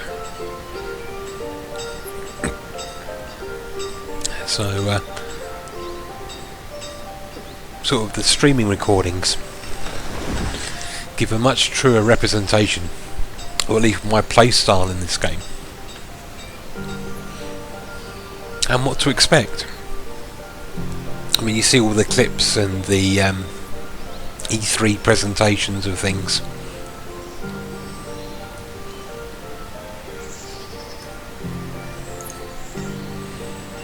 Okay, 2 stone short. Stone. Yeah, light on labourers. So let's drop down to 1 builder, 3 labourers. Blacksmith needs to keep going. I don't need a tailor. At least not until I built the building. Here we go. It's got a nice little sort of burgeoning village centre here. Cheers, Martin. L'chaim.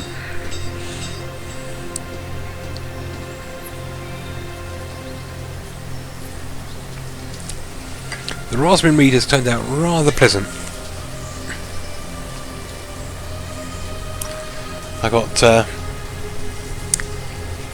12 bottles, down to 10 after this one, out of my batch. I was hoping I might squeeze another half, maybe a full bottle, but after transferring to get off the sediment, you do lose a little bit. But it's turned out really good, very good chilled. It's just has a very, very faint pink tinge to a white wine colour. Really strong raspberry scent.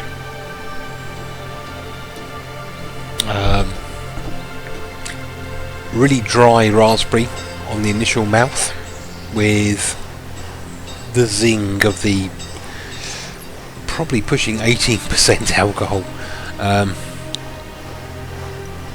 It's a borderline raspberry vodka at this point, but I'm going to be really interested to see how, based upon some of the other brews I've done in the past, is how the scent to the taste sort of mingles. I did an ale, a Woodford's Wherry is the particular thing, a UK ale, and it smelt like strawberry sweets. There's already cheap strawberry chews you'd get in a sweet shop, but my goodness, the mouth when I siphoned it, oh, so bitter, turned your mouth inside out. And a month later, the sweet smell had killed the bitterness. So I'm going to be really interested to see how the raspberry mead ages. Here's our first stone house.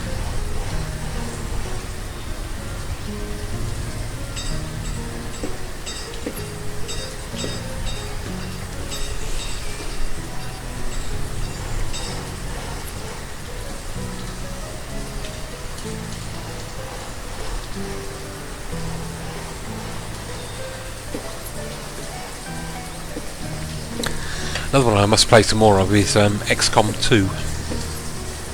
That one I've got modded up the wazoo. But yeah, I mean, I play as enjoyment. I'm not a super gamer by any stretch of the imagination. I play games to have fun. I do tend to follow an Iron Man regime if the game is stable. I think choices should have consequences.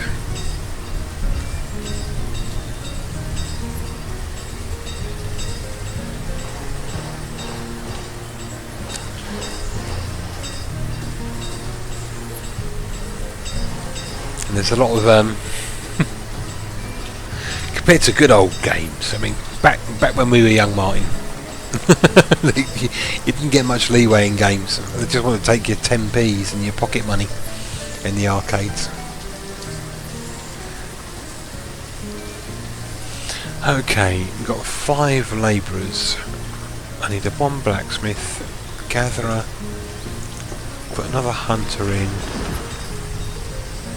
another forester, 2 foresters. Actually no, drop 1 forester for 1 tailor.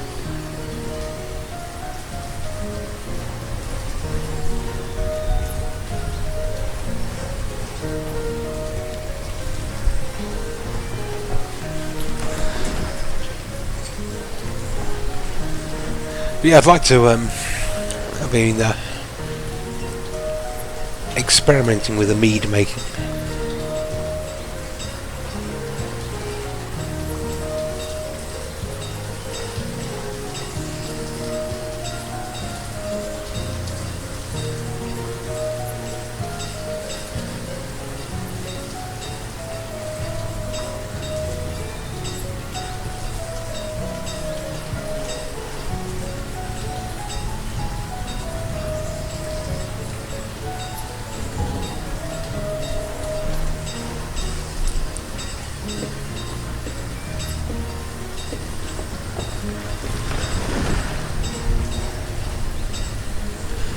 Sorry, just doing something on my mobile phone. I just completely zoned there, and have no recollection of what I was talking about. So, feel free to chuck something in the chat about that.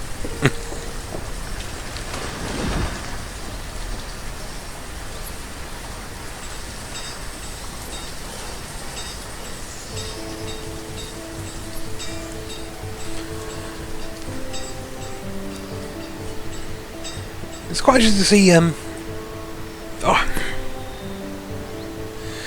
Space Invaders and Galaxians. I cut my teeth on Space Invaders on 25 peseta coins in Mallorca when I was 15.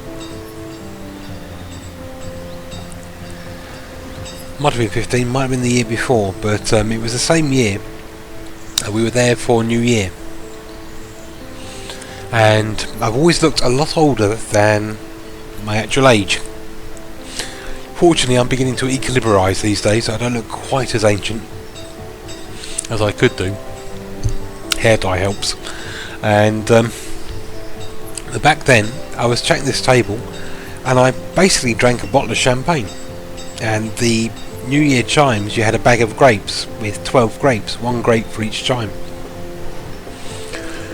Oh dear. Yeah, my mother was not impressed. Just like your father.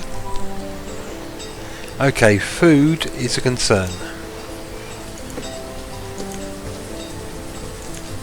But there we go.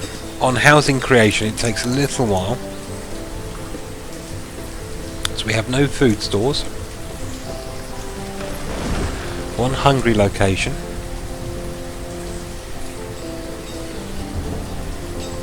Still got 3 building jobs. Okay. Forester. Drop down 1 forester. Hunters are at max. Gatherers at max. Okay, that's a problem.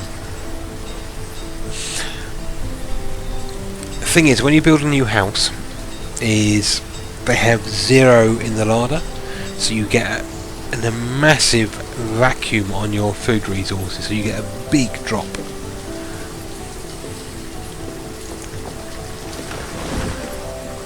But I am seriously thinking that we need to start contemplating alternate food sources. Okay, we need to start moving in this direction.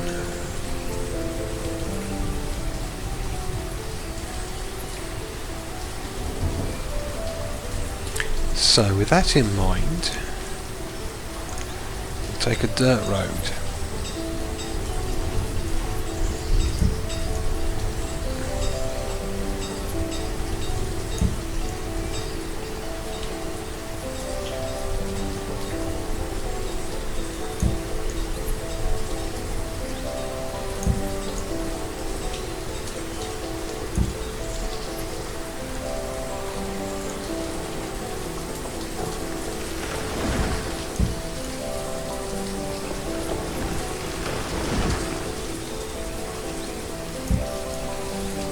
Off in this direction.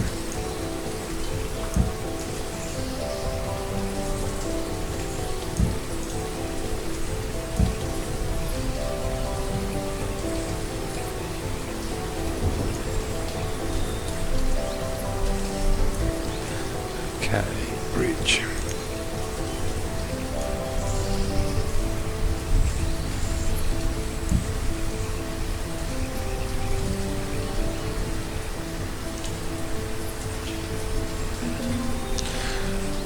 There's not many arcades around these days. Most of them are just fruit machine palaces. At least where I am. You get them at sort of the beaches and the piers. Probably a couple in London and the big cities. I remember playing Joust at Blackpool Pleasure Beach.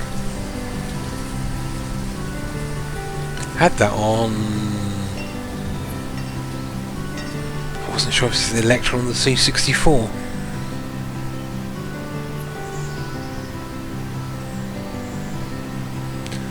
We'll get those roads built out.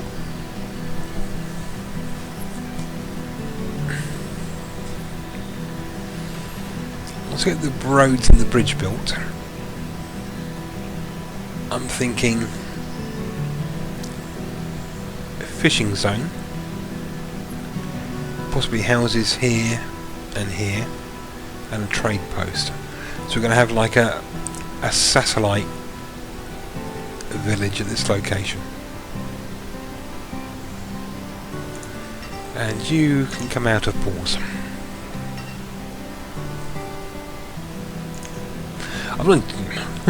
I mean, arcades, I've no idea what they're like these days.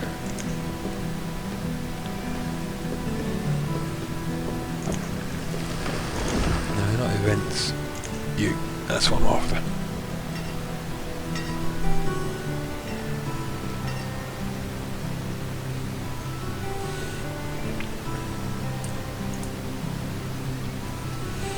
Okay.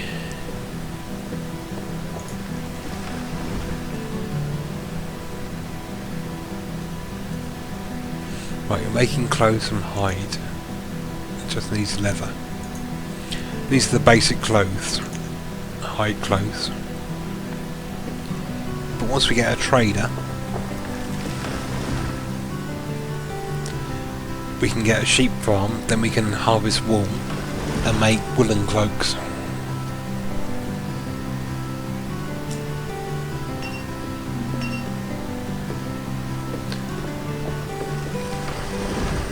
Okay, wood is still a little bit light. What's my forester level? 3 or 4. It's not up to 4.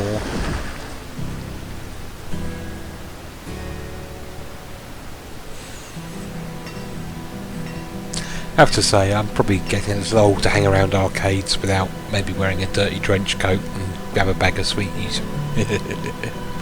Or a dog collar.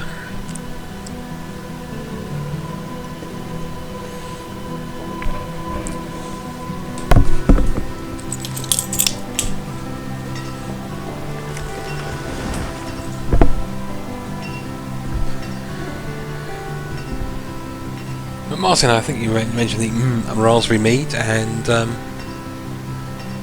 yes, it's. I can strongly recommend brewing a batch.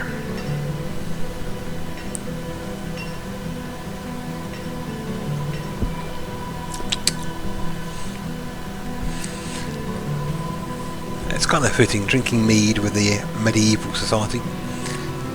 Vaguely Viking style roofs. That's a series I'm waiting to see, be able to buy. Viking season 4. I will be binge watching that when it comes available outside Amazon Prime. Really enjoyed the first 3 seasons of that.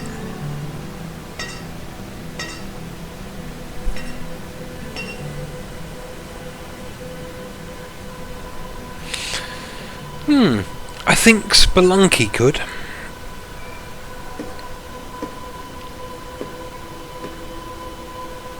Procedurally generated, you could rack high score tables and that. Castle Crashers.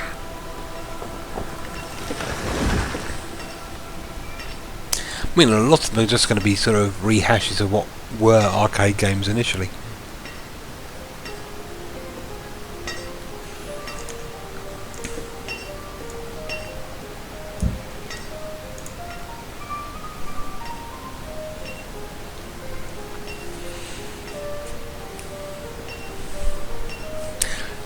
There was this sort of that's my twisted mind for you.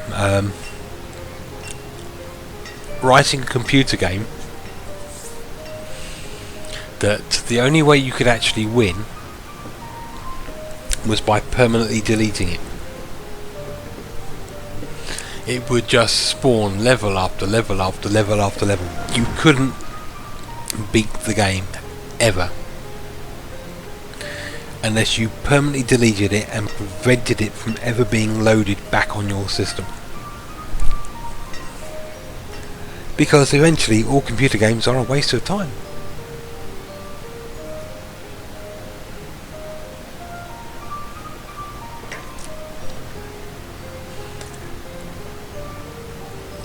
Or that's a little unfair. It's the enjoyment within that wasted time. It's like watching a film or reading a book. It's what you get out of it that's important. But the concept of the fact that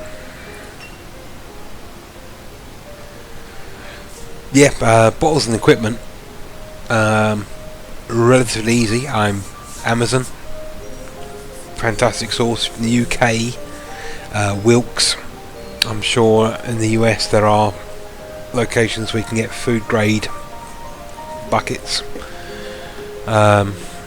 Really all we need is a glass demijohn, something that will hold, or a carboy I think they call it in the States, something that will hold about a gallon of liquid. And if you don't mind drinking the odd bottle of wine, well, there's your resources. If you want something fizzy, then Coke, empty 2-litre Coke bottles will do.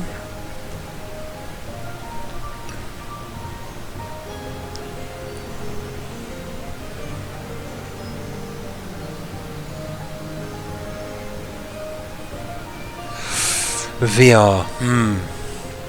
You see, even this iteration of VR is a gimmick.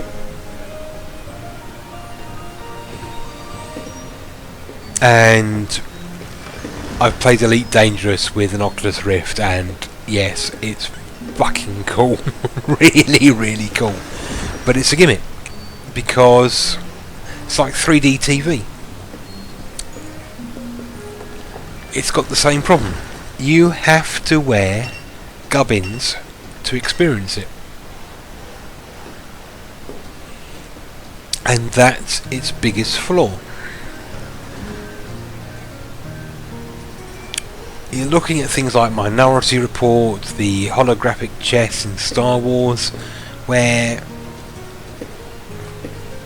the third dimension is projected or even directly into your retinas. Until then, until you can sit and look at a screen effectively and get VR pumped straight into your optic nerves, it's a gimmick. The other big problem is control. You have, unless your avatar inside the VR experience is simulating the control mechanism you're holding, you get mental disconnect.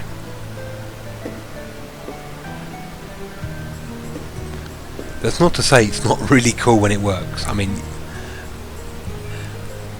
you get something like Elite Dangerous, an Oculus Rift, a proper joystick combo. I only got a Satex Cyborg, so I don't have the separate thruster control, which, because left hand and right hand aren't doing what the visual image are, you get that slight reality blur. Okay, it's a quick check on population. 10 kids. Okay, we are... Food is a real concern. Do we have the bridge? Let's crank up the builders.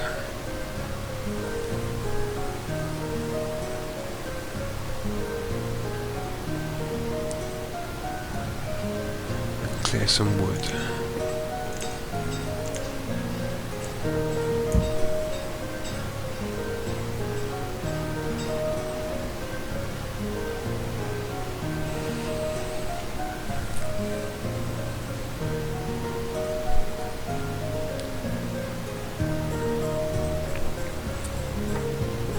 You can think with the problem with VR. I mean, it's like Windows 8.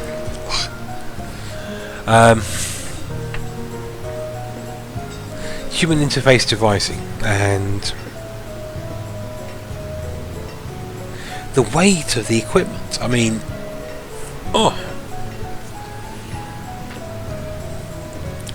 Google Glass, aug reality, yeah. Potentially. I mean, I wear glasses myself, so but it's interesting to see. Years and years and years ago, maybe I should have patented this idea. I remember reading magazines on the Falklands War, and you saw the Harrier jump jet had this heads-up display, and back then in my teenage years, it's like, we should put these in cars. And now that's beginning to happen.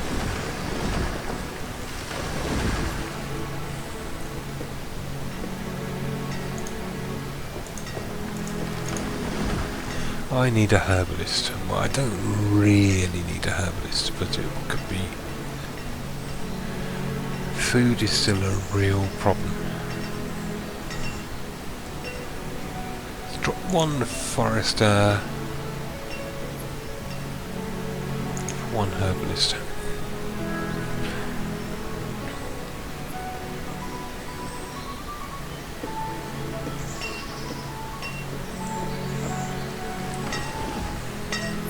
You must be taking stone.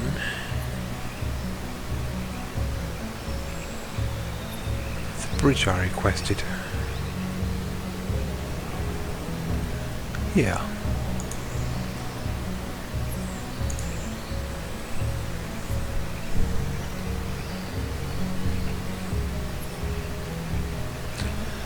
So we've got the wood, that's about half the wood.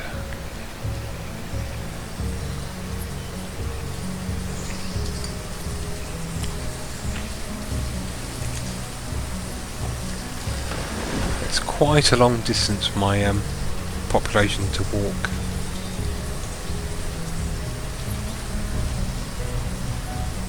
Right, let's do a quick housing check. 10-year-old.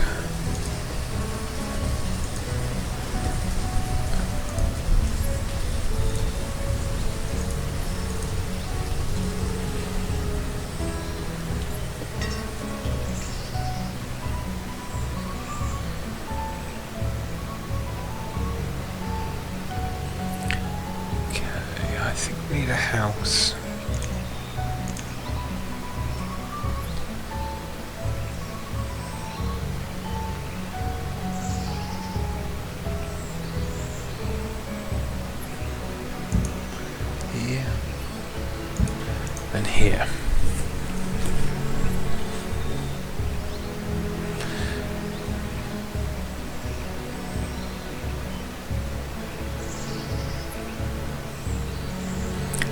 population is borderline.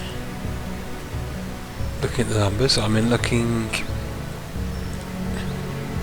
79, so 26 total population.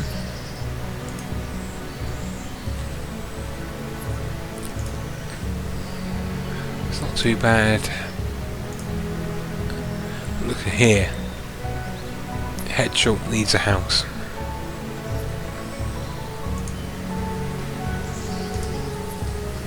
Yeah, it's a bit of a sausage fest at the moment.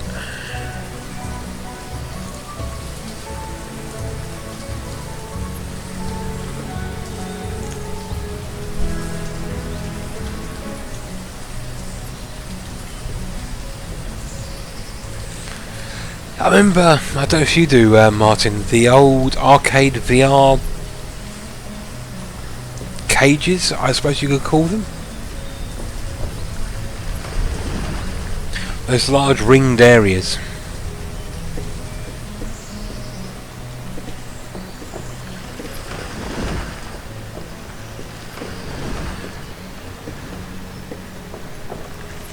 Yes, I mean, look at your arcade concept for VR. I think VR and arcades will be a reasonable potential. I just don't think it's going to be this mass success that's being hinted at, because you gotta wear a big fucking set of goggles looking like a complete twassock. And a 3D TV did not take off, and all you had to do was wear a funky pair of shades. And if 3D wearing a funky pair of shades didn't take off, VR still no hope. Calling it now. It's really cool when you're in it. It really is. When it all ties up, it is absolutely fantastic. The graphic quality is getting there now from the nasty polygon experiences of Lawnmower and Man Age, but oh,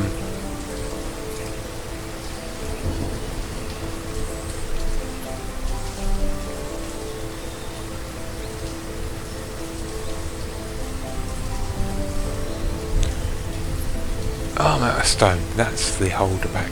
Okay.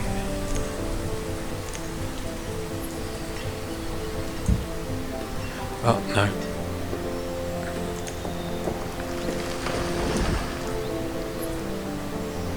Cancel that. Grab that.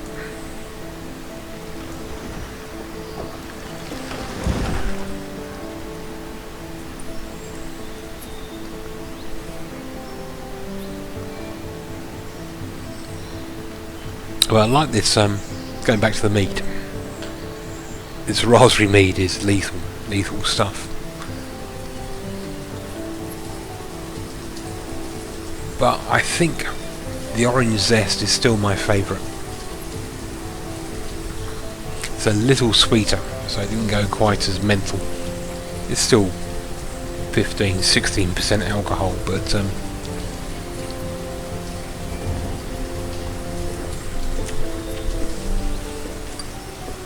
so the raspberry is still very raw. It's very young.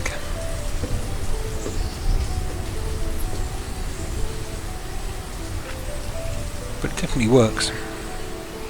Ooh.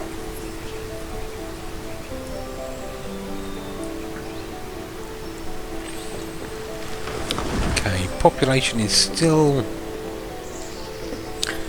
a little bit iffy. More labourers would be good. Drop the builders down to 1 because I need people to haul and get the resources more than I need people to hammer.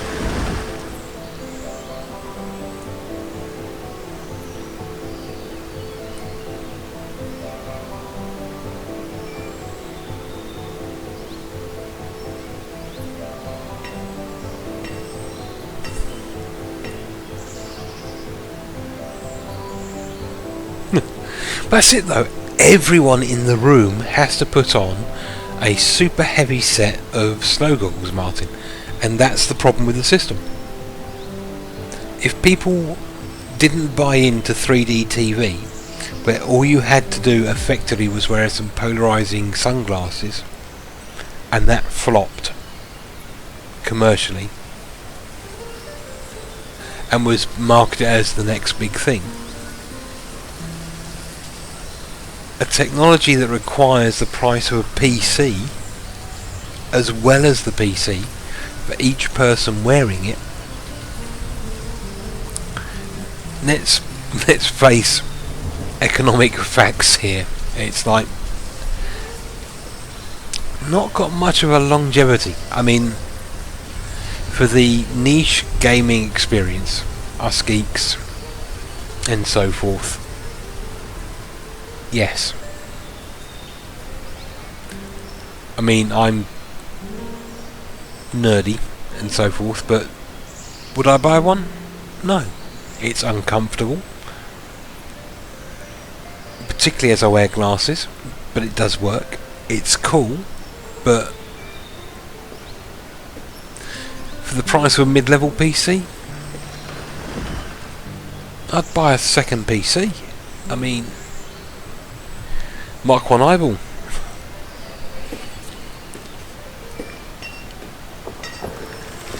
But yeah, chuck up a couple of quid in an arcade, slap on the goggles and play Elite for an hour with a full cockpit setup. Yeah, I'll go for that. Okay, it's probably more like a tenner than a couple of quid these days, but yeah. But as a mainstream product, no. Even as good as the graphics are on this generation, it's not going to happen.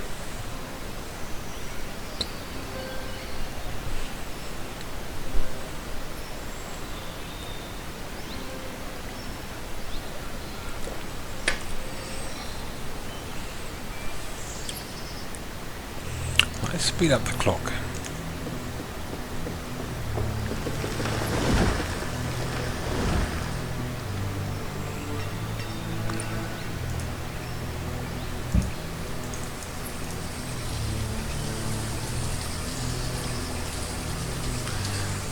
Okay, most of the resources.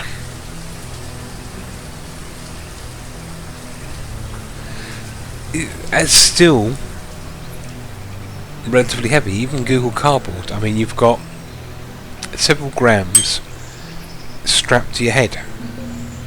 I mean, I wear lightweight frame glasses, but I mean, you're talking maybe like the headset weight strapped to the front of your face,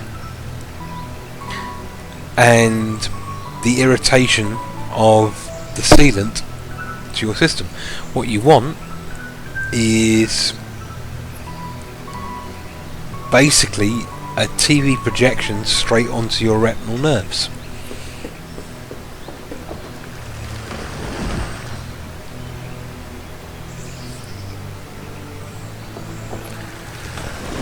I mean, seriously, I mean, I've got a Z5, what, 4 or 5 grams,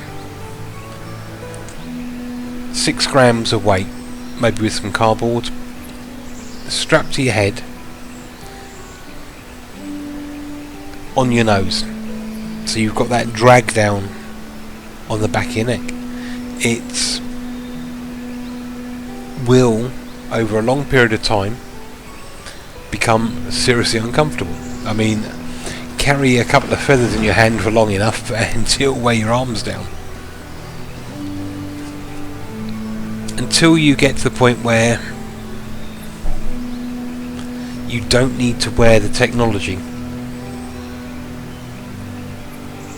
It's the 3D. The best thing possibly for 3D television was the lenticular displays. You're probably aware of them.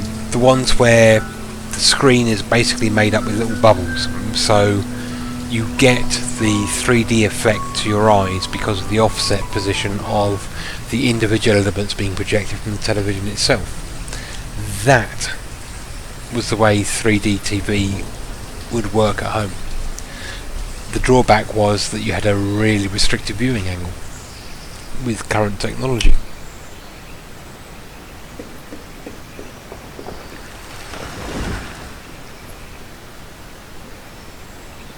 Yeah, I'm talking, vague figures here. I mean, but and then so you got a Nevada Shield, Nvidia Shield, 150 quid, and then you need the VR goggles on top per person, plus a shield per person.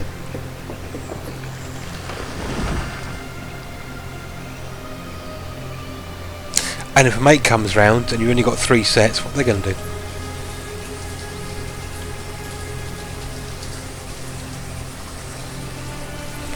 It's the impracticality of it. I mean, if 3D TV isn't ubiquitous in places, then how can you expect VR to be?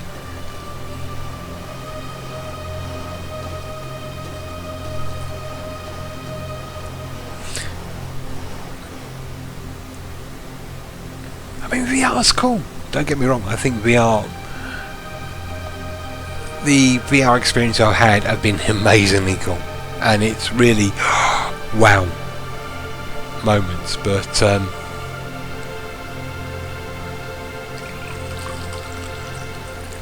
as much as the geek would love it to be mainstream, the way the tech is, not going to happen.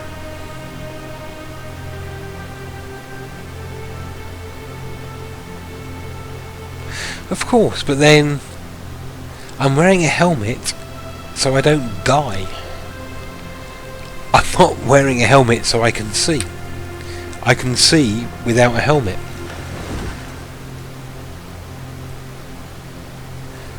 So I think that's a bit of an apples and oranges kind of comparison there, Martin. I mean, to exist in a hostile environment, I would need to wear protective equipment. To view an image, why do I need to wear weighty equipment? It's the image source that has the problem, not my ability to view. Yeah, it is beginning. I've just seen it buffering a little bit. We're in the 2.5 hour point, so we are dealing now with the maximum lag state, so the chat to video drift will increase a little bit.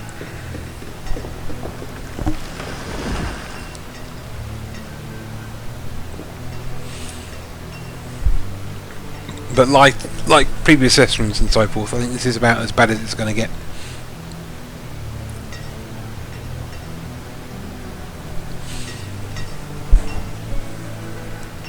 I should really phone my Virgin Media service and say, hey, as I'm paying this much and new customers get that much 100 meg service, why then aren't I?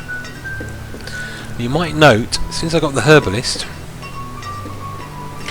the health of my populace has gone up from about 3.5 to 4.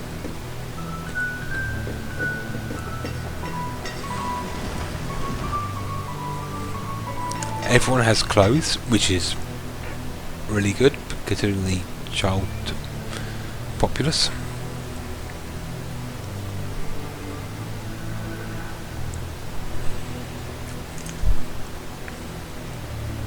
Yeah, we're getting a fair chunk of buffering. We're about... Okay, I'm looking at the stream elapsed time clock. Okay. Chat. Let's get in the right location. This is lag mark. Now, mark on chat.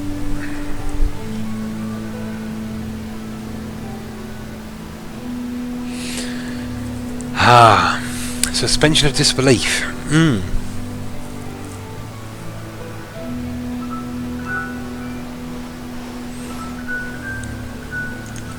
At some point, particularly in gaming, you have to suspend disbelief. And it's now time to become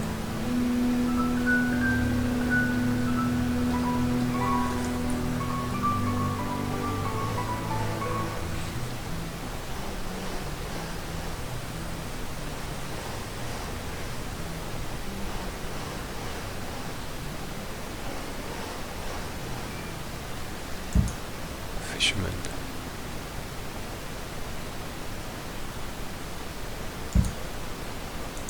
Fisherman.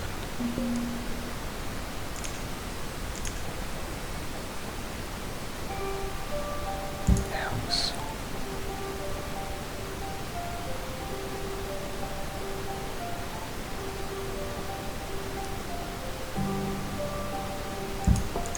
House.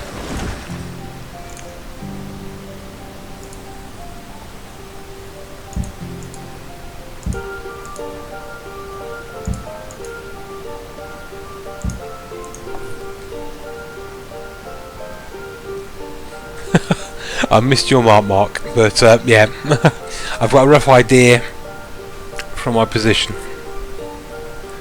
So what do you reckon, about 40 seconds?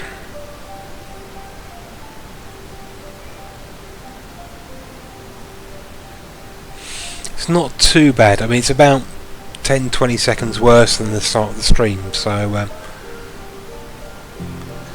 and as you said the other night, it's so much better than it was before.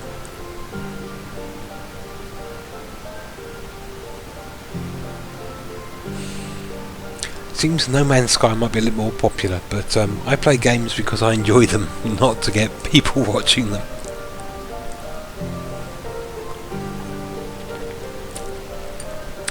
Though I'm going to be sitting here for the screen will be static for a few moments because the mead is doing its business. Back in a couple of minutes, Martin. Thanks for hanging around.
Hi Martin, I'm back, and to your question in regards, can you rotate the houses? Yes, you can. And for some buildings there are multiple designs as well, so I wanted the houses to run parallel here so I could get a road between them. If I go to the house build menu,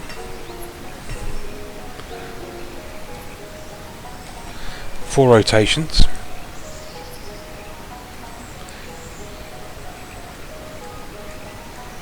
and okay, let's go for that's pillared houses style 1, 2, 3, 4, 5, 6.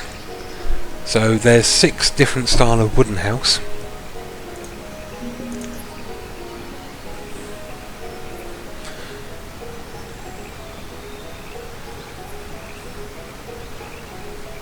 Two, 3, 4, 5, 6. 6 style of stone house as well.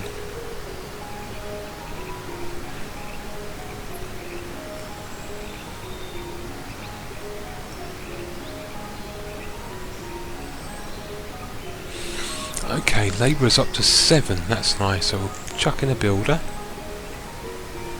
Get the forester up to max.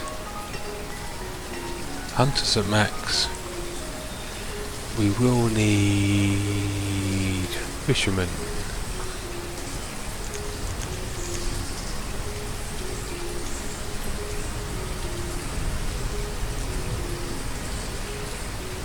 Drop 1, add 1.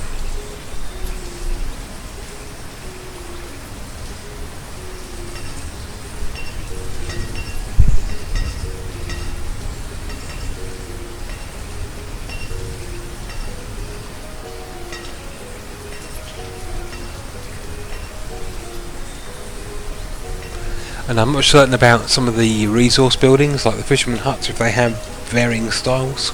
As you select buildings and place them, it will pick a random style from those available. But you can force it through a key press.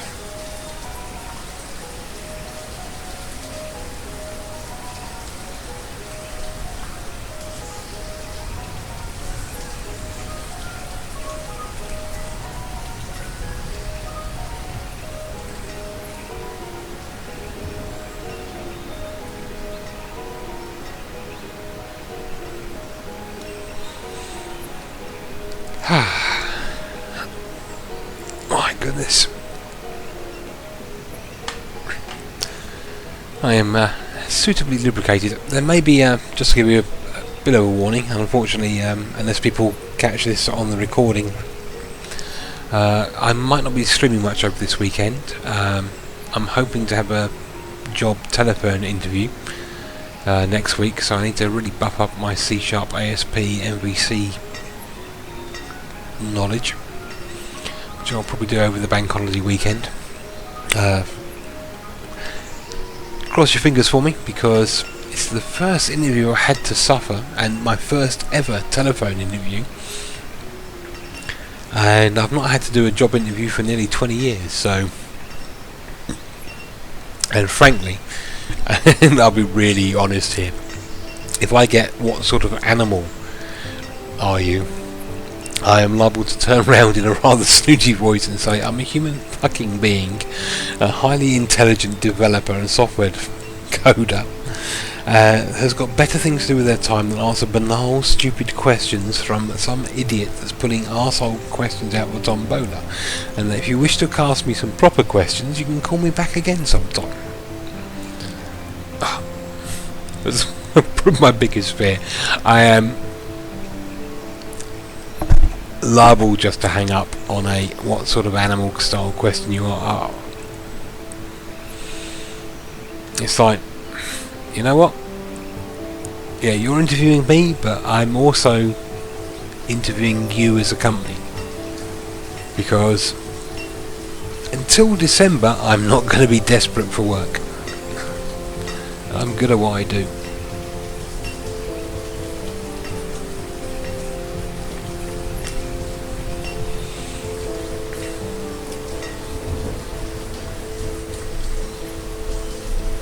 Okay, let's have a quick check through things.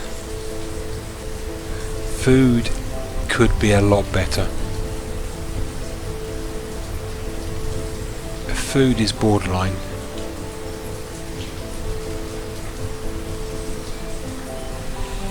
We've probably just got a new building. Okay, now I need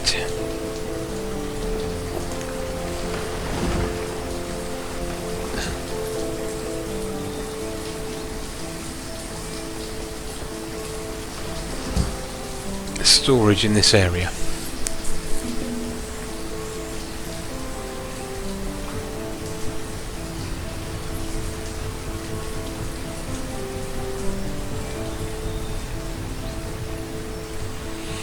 Another game I'm going to have to pop on here. I want to look out. It's an asymmetric, real-time-ish strategy.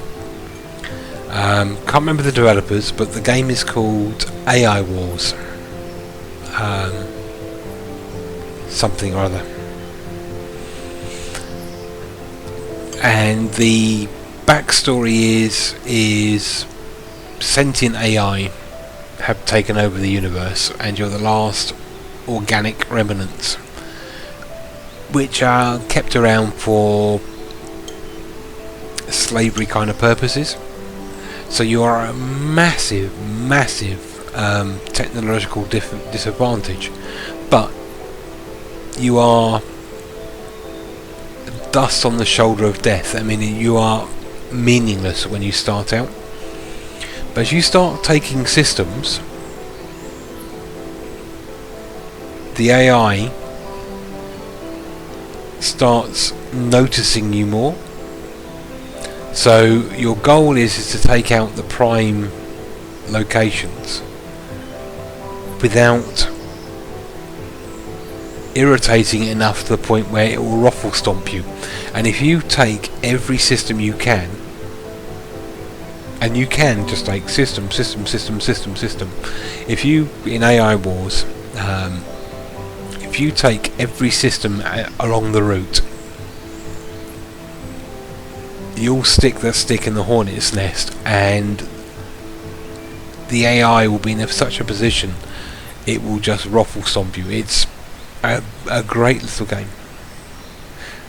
Oh, Ravana, welcome back.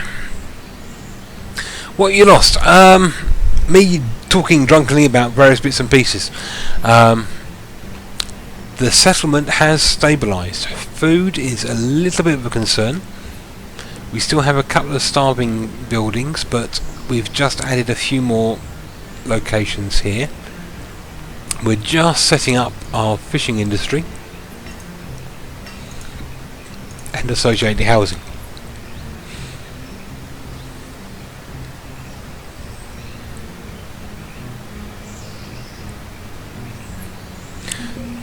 I could have been Viking. Yeah, I've got Celtic blood flowing through these veins in a very strong way. Our family weapon is a two-handed claymore, so no shields for us. So yeah, I could have very well been Viking. But yeah, as Martin said, and I think I mentioned a moment ago, welcome back by Ravina. We are around about stable. This house is about dead. This one is good and strong. And in fact this one has someone that needs to move out.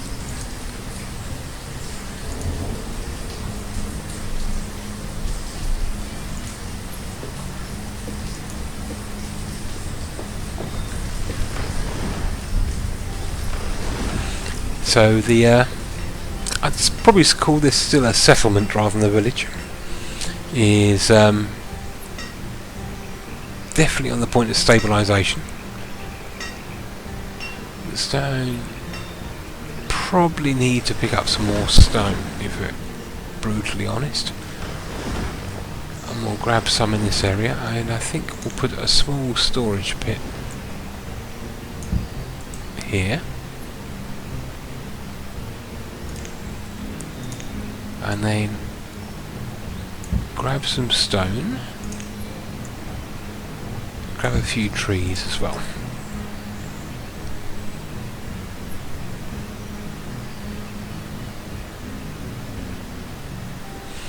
Anything you missed, Ravina, this recording, this stream will be popped up on my channel and available to view within 24 hours, so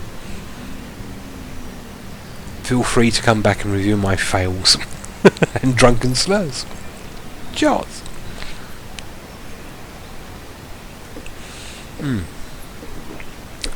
Talking of fails, we have a bit of road missing.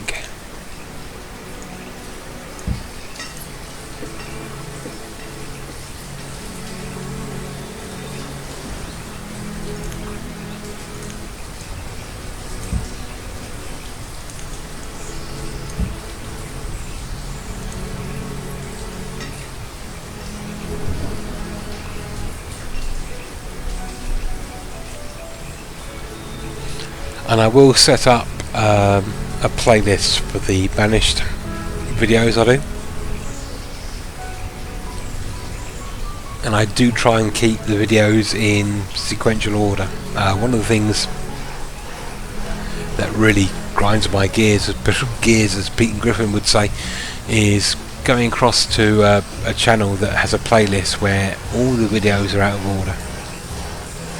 Can happen with the default ordering, in fairness. If you don't keep an eye on it, depending how quickly things publish and you upload, it can get out of step. Or even worse, is just video, and I'm interested in just a set, and it's like, where's your playlist, man? Where's your playlist? So a couple of storage points here, and the main reason for that is around here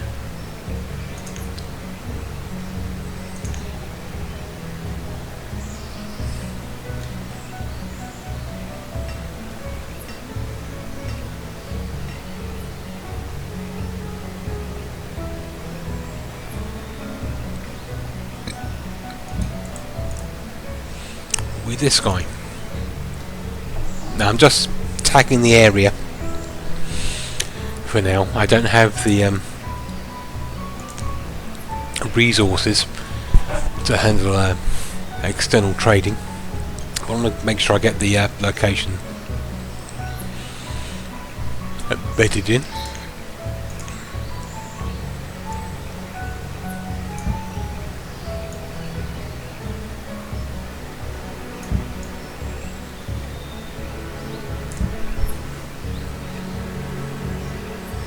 And Ravina, if you have any more questions about Banished or anything in general, I mean, limited quantities of people in the chat as there are, very, very skilled and broad knowledge available.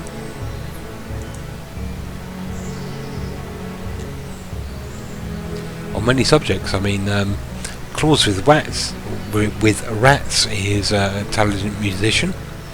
Armour Shirt's an artist. Alan and Martin definitely have some good solid coding knowledge, as do myself.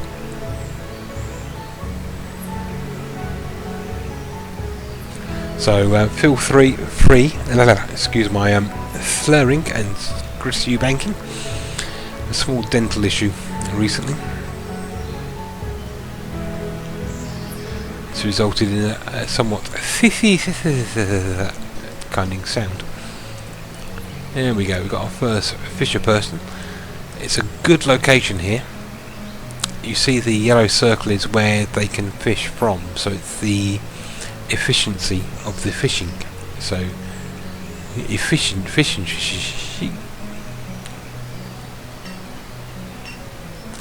And once these houses are built,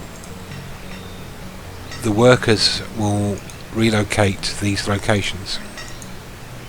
For now,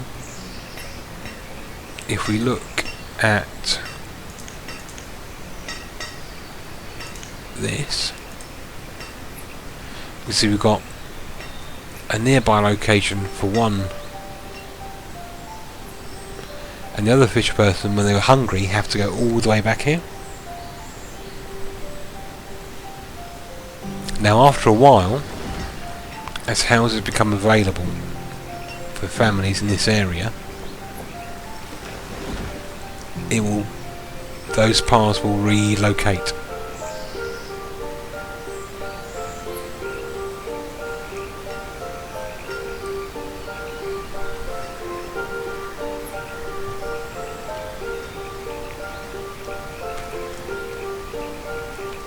Just a heads up, Ravina, currently I'm doing an awful lot of No Man's Sky. I occasionally upload a little bit of the Elder Scrolls Legends. I'm not sure the frequency of Banished will be. It was just a bit of a change of pace with tonight. And it's been a while since I played it. But there will be more, I feel, if infrequently, over the next few weeks, because it is a really good game.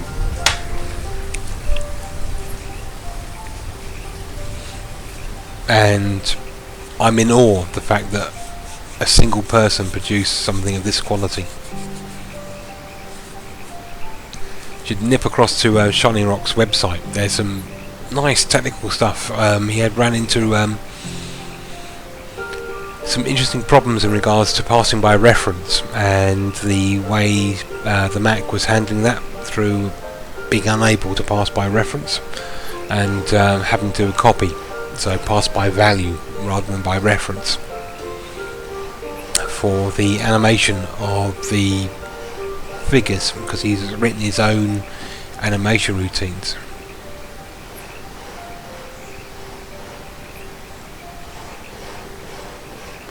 I mean, and even more fantastic, the guy's written his own compiler to handle his shaders, to handle the animation.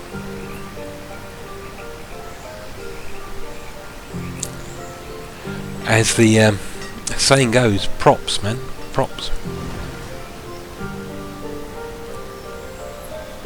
Okay, tools are good, firewood are good. We've got 5 labourers. Okay.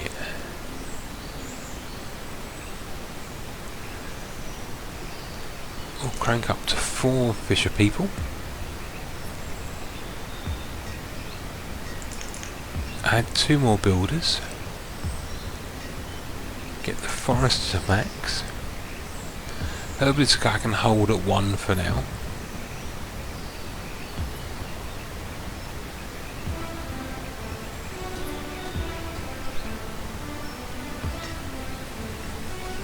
Okay, now what I'm looking for is a second area for this sort of setup. Gatherer, hunter, forester, herbalist.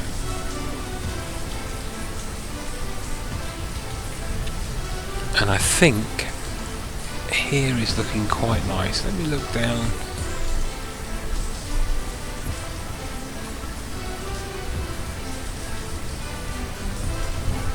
Yeah, you're looking at a circle with a forester like this. So I'm looking at a forester about here.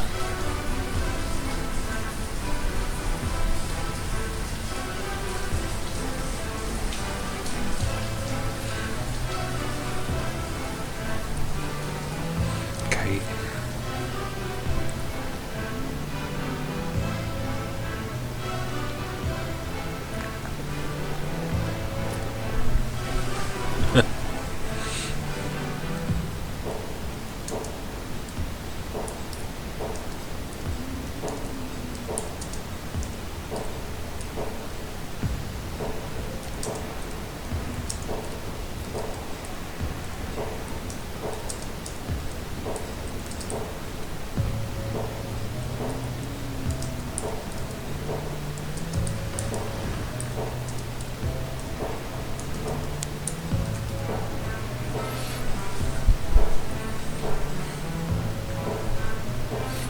Upload lag comment check.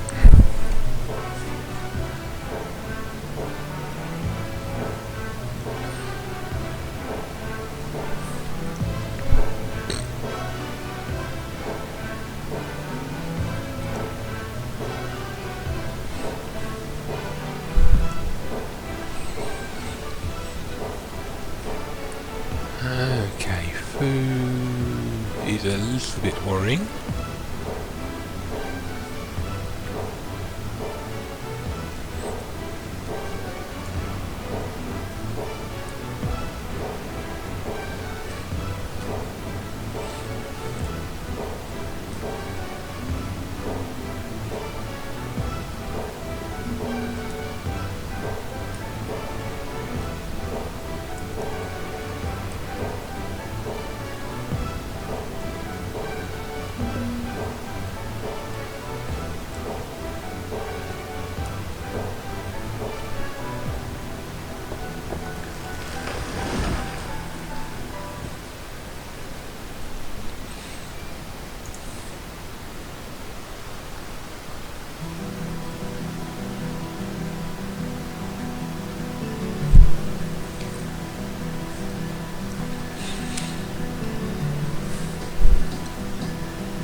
Okay, we're running into a little bit of upload lag. I'm sorry about this. It's not going to get any worse. I'm just going to check the stream and try and work out how far behind things are.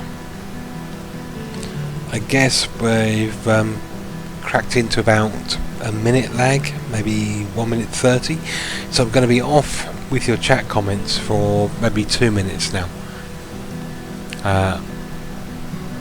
As I'm saying this, I'm looking at green fields with the two fishing places running at about north-south,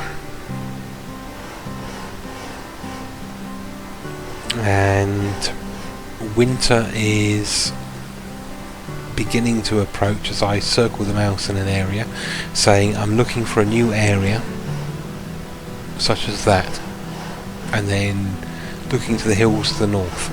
So give you some idea, we're probably running about 2 minutes chat delay now. It will slowly get a little bit worse, I'm afraid. And to the 4 people that are suffering the chug, cheers. So, after the comment on the stream, winter is back. I'm running at about 5 times speed at the moment. Food is a little bit of an issue. But now we've got the second fishing hut coming up.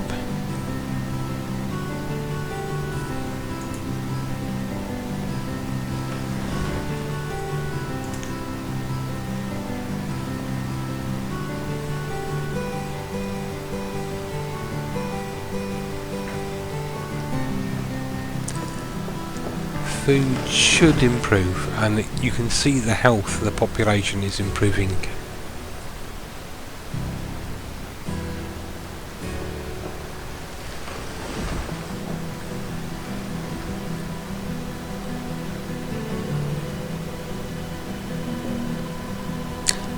Ravina, if you're still here, I do hope, even with the somewhat fumbled start, I've assisted you in getting over that starvation hurdle you suffered. You probably want 4 or 5 houses, a forester, a gatherer as your primary buildings, and I would go gatherer and forester before houses. Get the 3,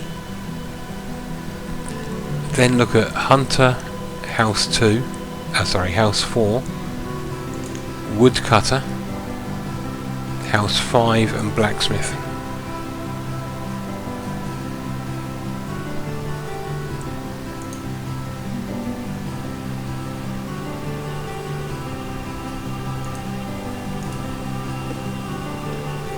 Okay, we're low on firewood,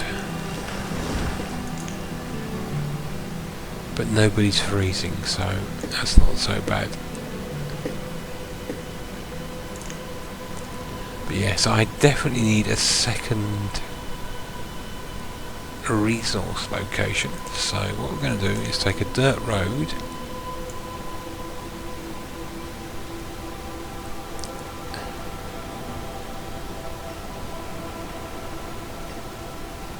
straight out to here, north, and here.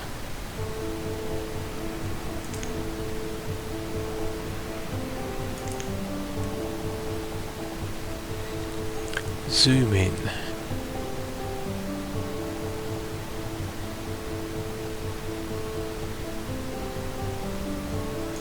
Forester.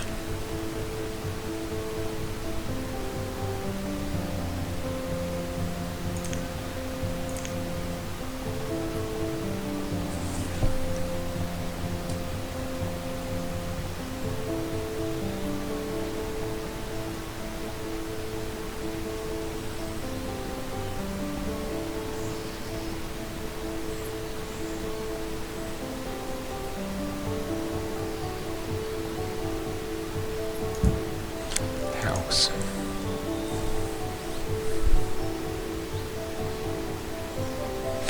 Yeah, I mean, okay, yeah, probably 2.5, 3 minutes behind now from, I'm in late winter.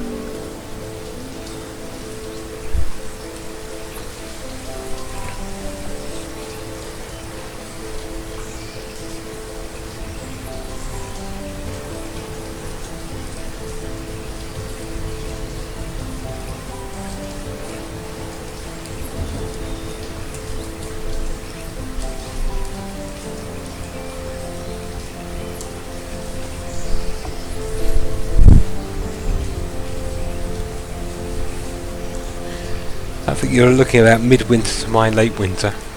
I'm now in early spring. As I type, it reminds me of Iceland.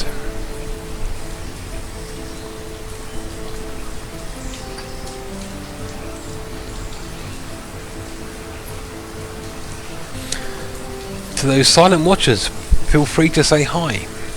I can see we have potentially 4 people watching and lurking in the shadows. As a pathological lurker myself, I respect your decision. But sometimes, come out from the shadows, say hi, say something.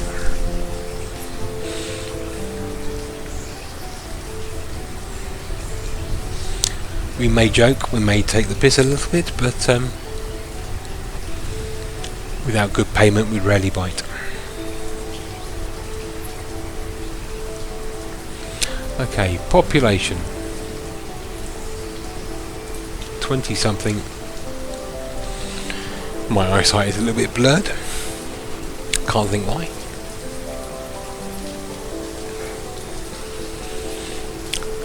So pushing 40 population. We have food.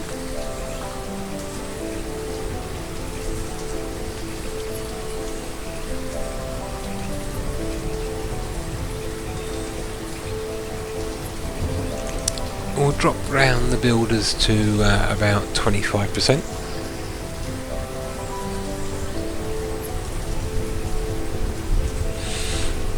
And when you see the comment about my Iceland trip as spring has sprung, my YouTube avatar is from Iceland, the geysers at Geyser.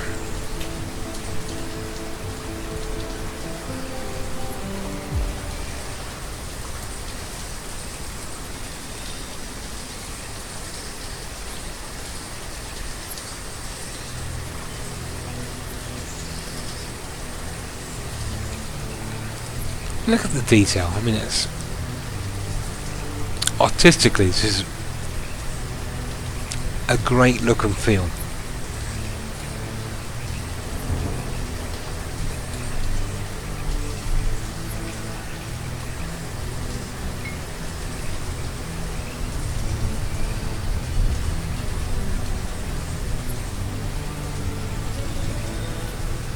Yeah, food is a little bit variable at the moment.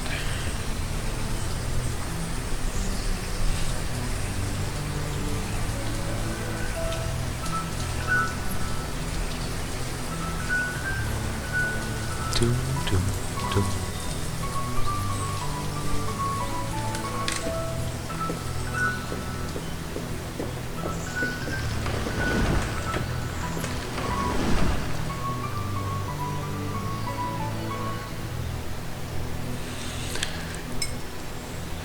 So I'm looking at the stream. I am just placing down this, probably the hut of the forester, as you're watching it.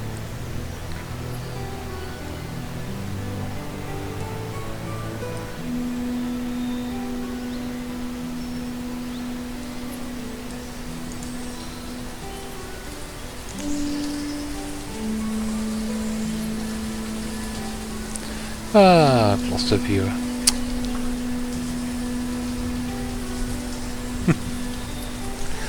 I'm not that worried. I'm too drunk to care.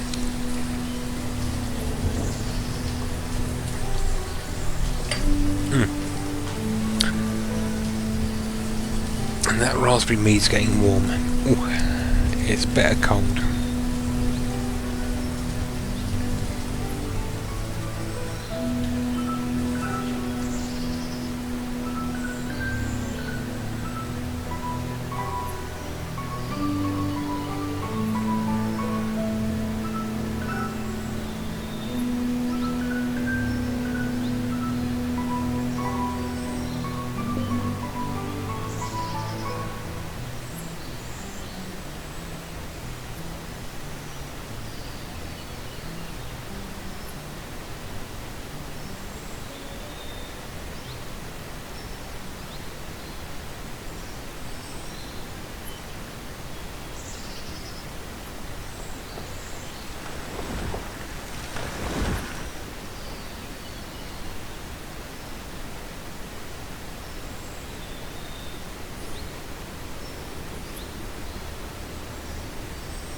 Okay, sorry for the blank screen there. I've just been stuck on my phone, checking Facebook, taking the piss on people.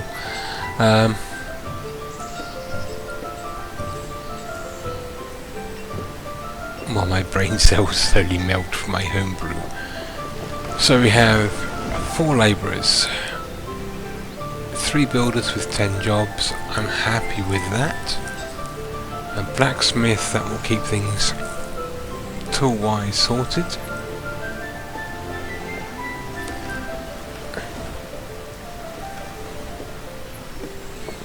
Actually, no, let's up the builders to 4.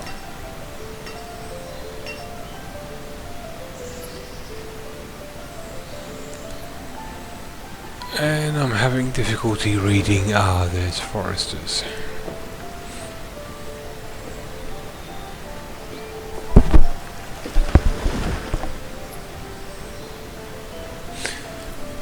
Okay, Martin, I've just seen your comment.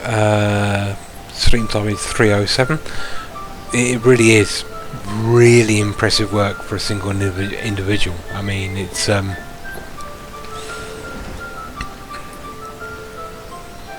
mean, I enjoy the game, and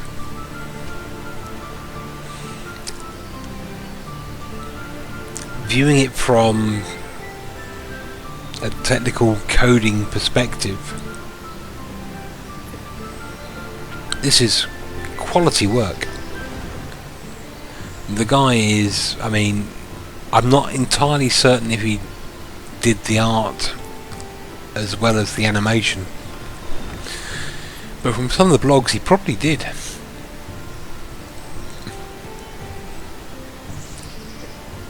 And it's like, I think I paid 10-15 quid for it. I mean, it's wonderful. It's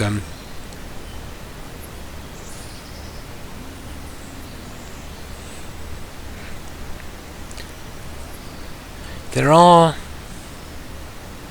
I mean, you're dealing with A-star pathfinding algorithms and so forth, so there is, here, is that more efficient than that? And why can't I build, I'd like, I think an improvement will be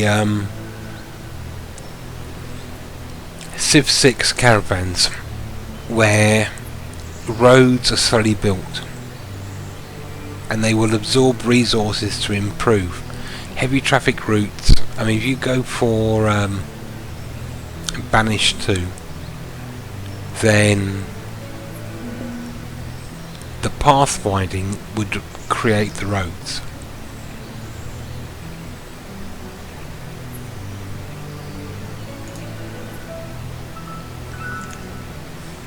Okay, we've got a food indicator problem.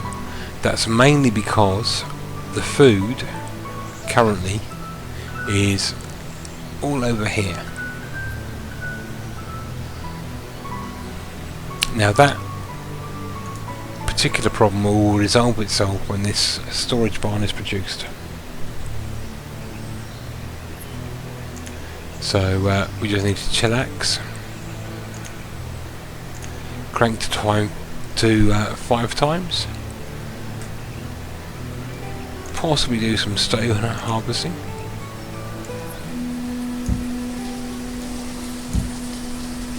Make sure we've got the stone resources.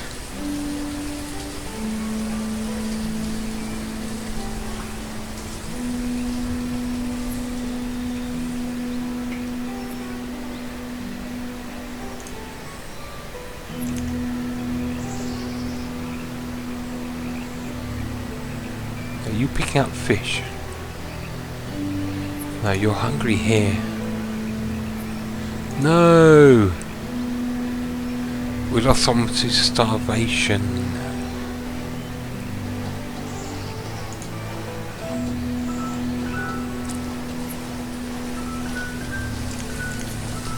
Drop that down to 2.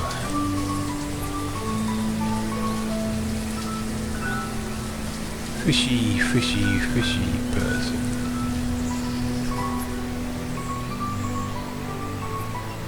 Butcher, farmer, gatherer, huntsman, hunter, forester, herbalist, blacksmith.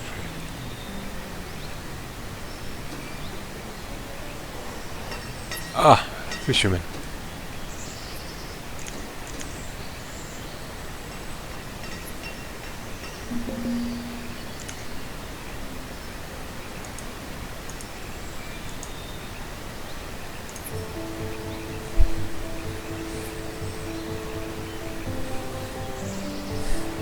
Mind you, Martin, you say for one person it's really amazing. I mean, you were talking about a terrain generator in Dark Basic earlier today, and I'd call that pretty amazing myself.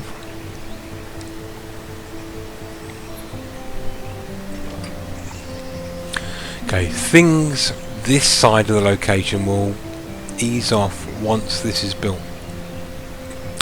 So, with that said, I'm losing people to starvation. Job list, no, not there. You. Builders. Drop a fisherman down. I want more builders.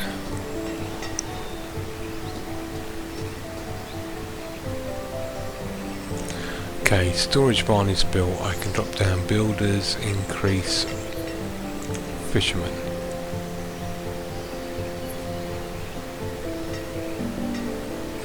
Okay. Bit of a rush moment there. You see the knife edge balance? Even now, food is still a potential issue. But now I've got this second storage barn, my fisheries here will supply food to here. and that food will supply these houses. My broader range of food will supply this area.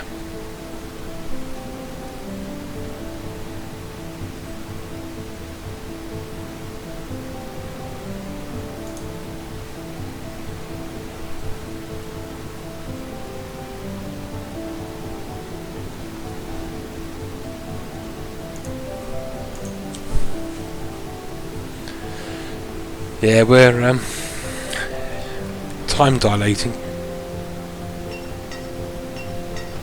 The stream, as I'm saying this, is summer. Greenfields near the new fishing area, and I'm looking at the new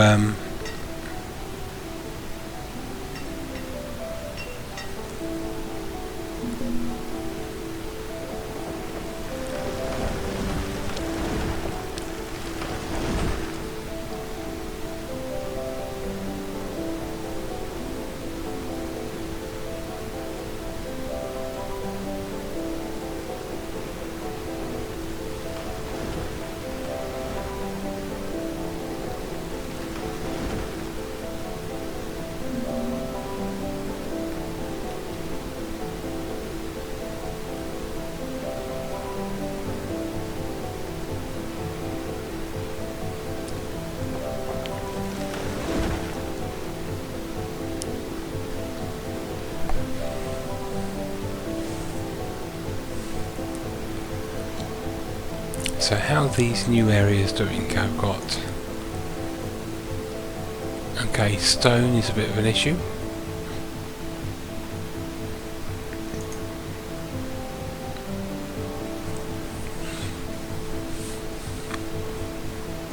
Okay, I'm out of labourers, that's a problem. Drop the blacksmith.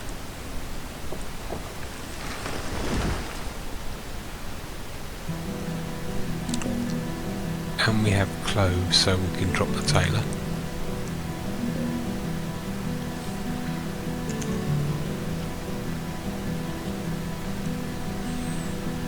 Food is a real problem.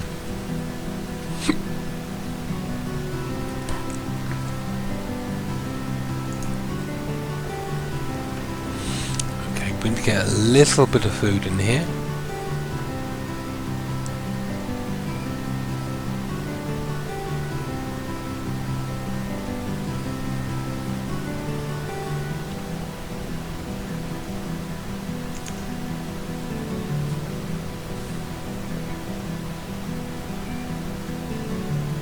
Problem is people are having to travel long distances for food.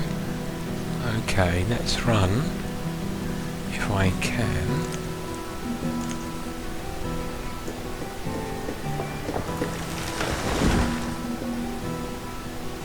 A road out this way.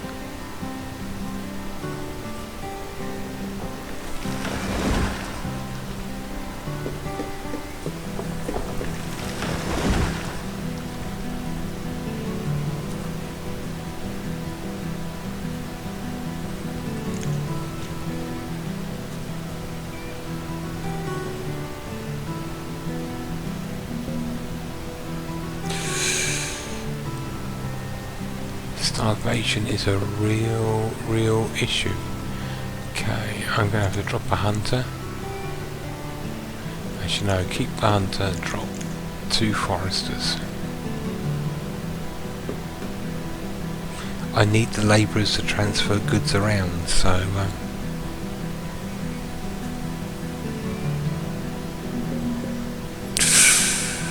oh, it's not good, it's not good, it's not good.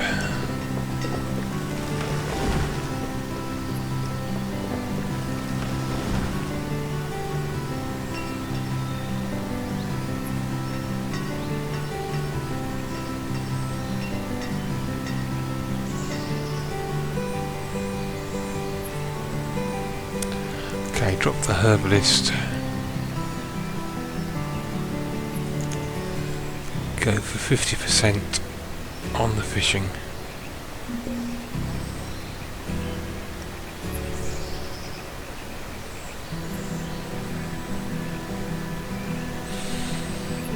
I think it might just be thee and me, Martin.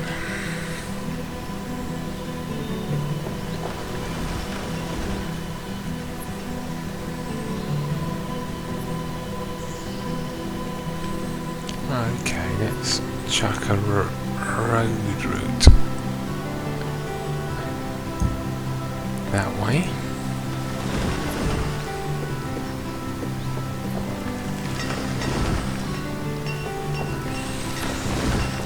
Oh, no labourers. Let's drop builder down to 1.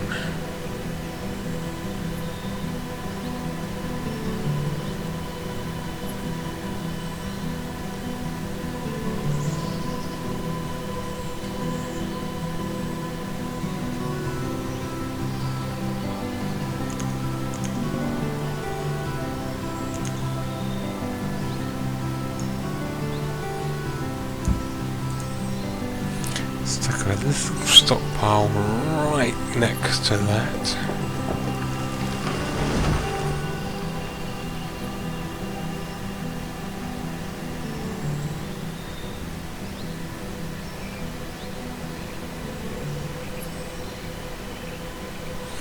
Things are still really on the edge.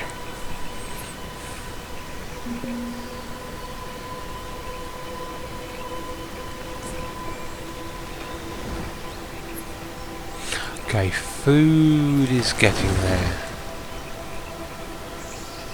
Firewood and logs will probably even out. Okay, I think we might have just recovered.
Yeah,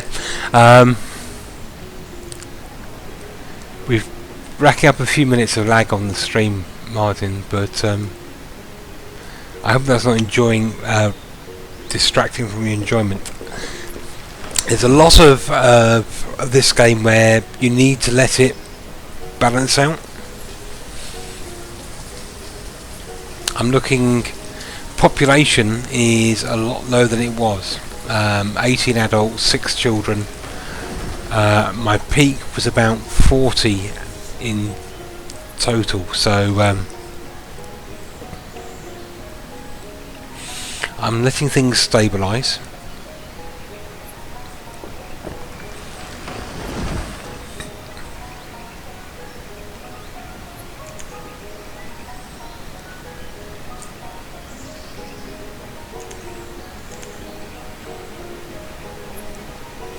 That's the good thing about this game. It's not rush, rush, rush, rush, rush. In fact, rush, rush, rush will really mess your day up. It's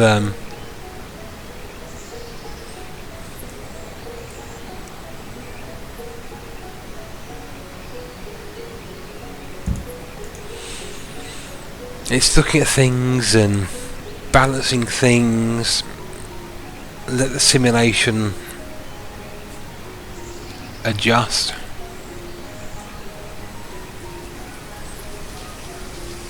Gentle tweaks rather than rash decisions.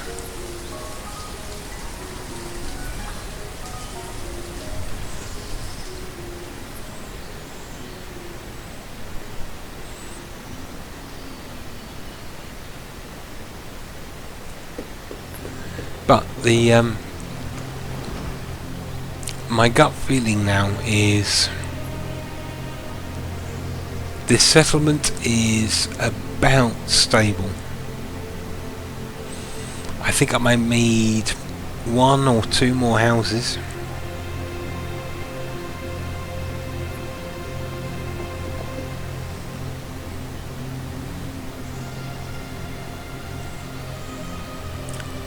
Probably 1 here and another gatherer and hunter. So 2 houses here, hunter and gatherer.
Yeah, I think we're about a season apart. Maybe a year, gameplay wise.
That's okay. Small pause. You know, Facebook, mobile phones. Okay. Firewood is a problem.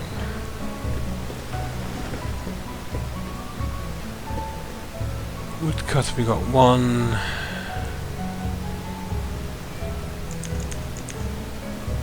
Let's get to 50% foresters. I think the wood content is the bottleneck there.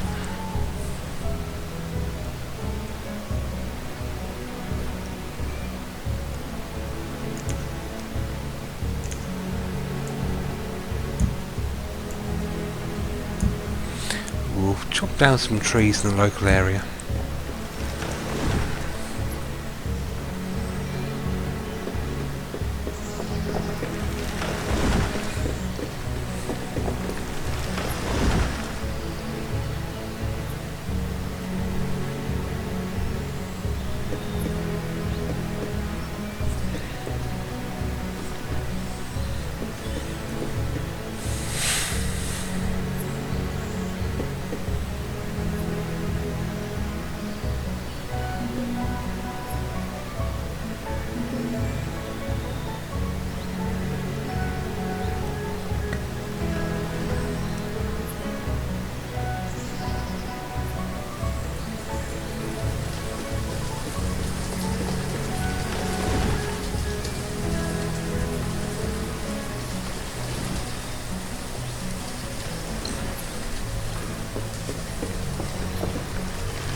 Okay, sorry for the static screen. Facebook. Okay, we have wood cutting issues. We're looking at cold houses. Chatting with my previous driving instructor and also homebrew enthusiast. So, woodcutter, we've got one. Wood is the main issue, so foresters. We're up by one. Okay, population 20-ish and 9.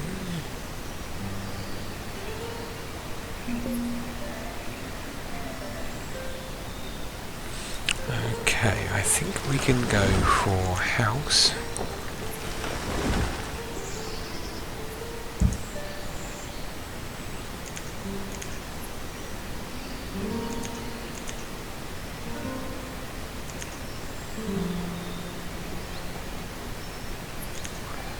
Woodcutter.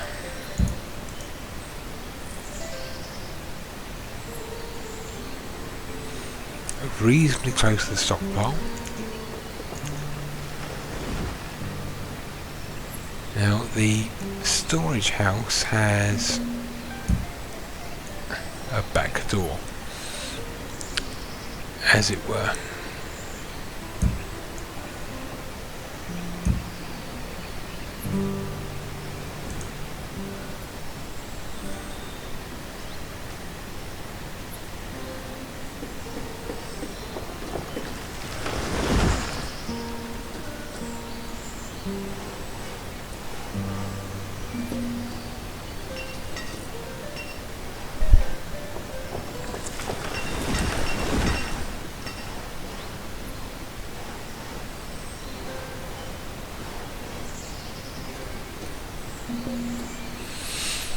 Okay, I'm running about a season behind your comments there about No Man's Sky, Martin. And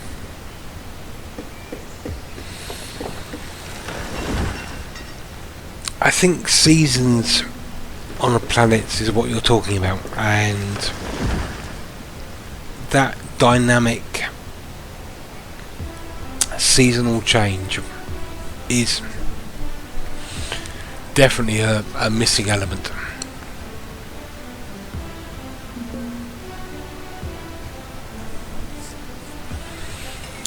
But the thing with, I mean, you need to look on any program is the focus, what you are aiming to achieve.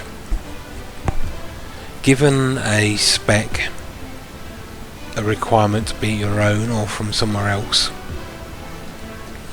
as someone that writes and designs software, you meet those requirements.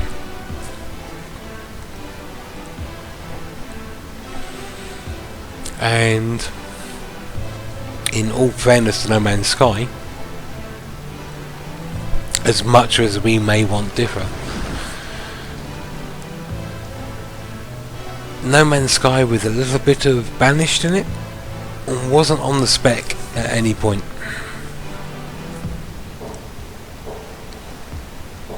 But that makes Banished its own thing. I mean,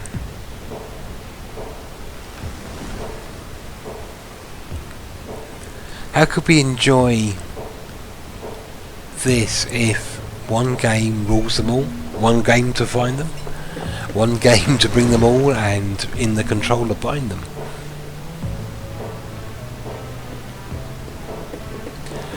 Okay, cold is a problem, and cold is a firewood, and I probably need another woodcutter.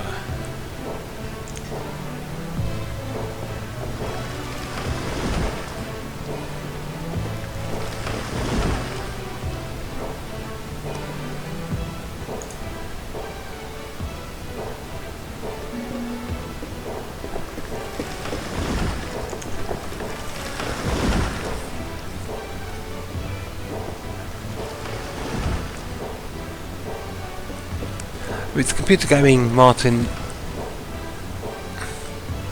you have to take the slice you're given. I mean, it's very rarely do you get your mitts on the whole cake, and even then the cake is a lie.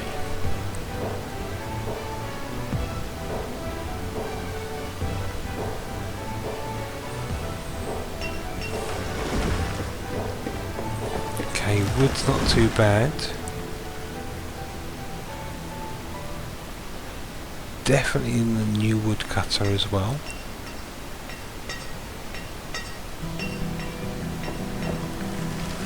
Build is a little bit overworked. Food is ridiculously good. Okay, we're going to drop 50% on the fishers. Add a builder.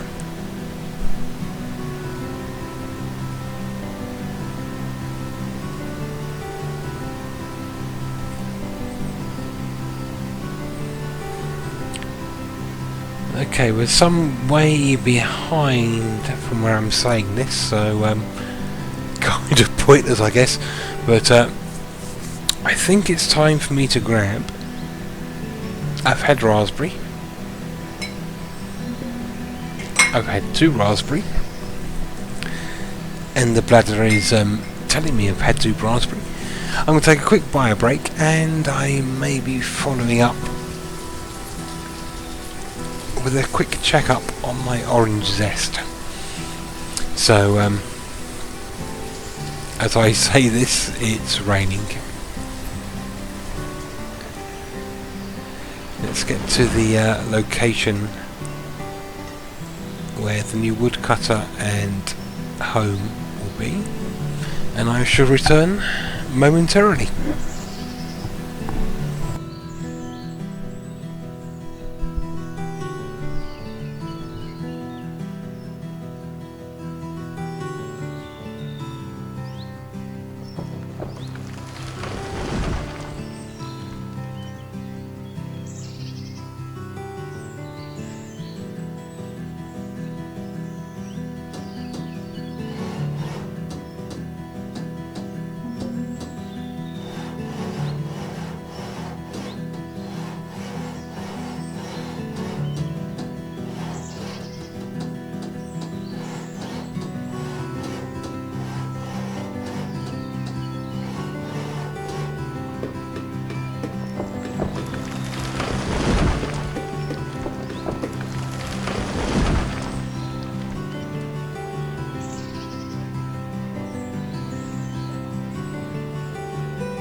Okay, I think the as I'm coming back, the stream is just about where I paused.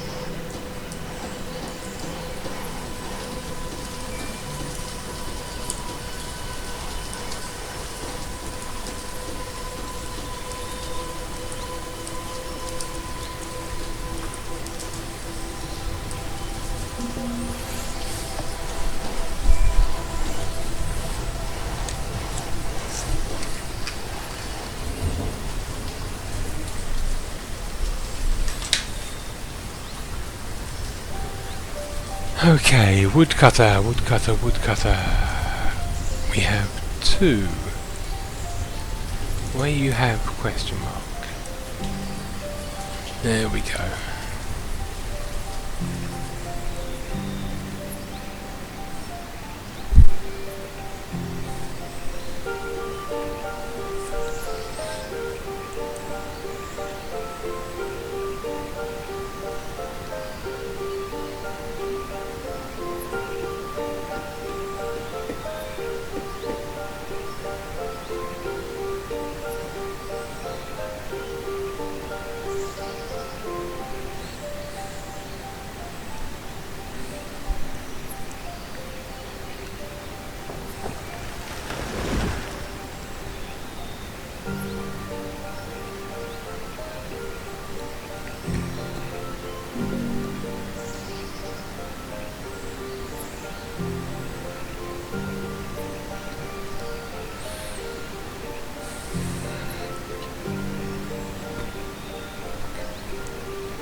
Okay, a little bit more Facebooking, and I have in front of me from nearly 3 weeks ago now, so it's aged a little bit, my orange zest mead, the 1 gallon batch.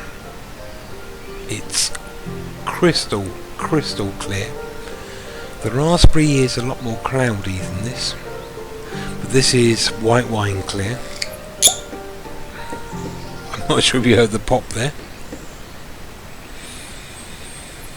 A slightly musky scent out of the bottle.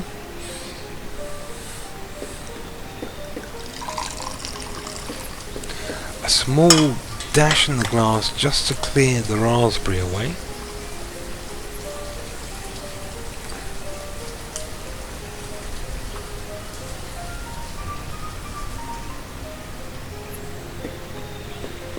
Talking a good 15% plus ABV.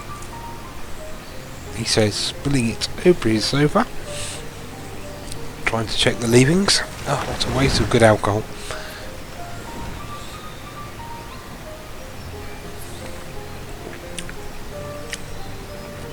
Wow.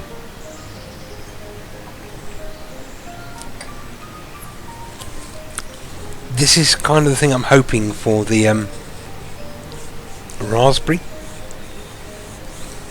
Ah, I spilt mead all over myself. What a waste of good alcohol. This had a really strong orange scent to start with, and that has all gone into flavour.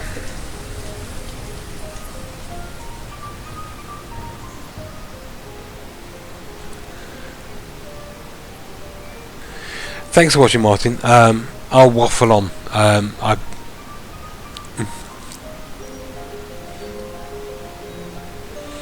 Yeah, we're running maybe 2 minutes now. I will try and tap away at the keyboard, but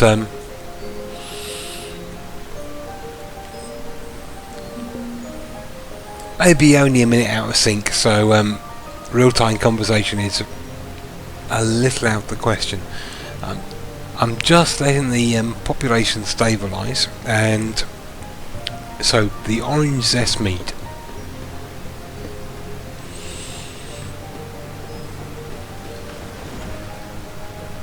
A couple of weeks ago, it had a real orangey smell.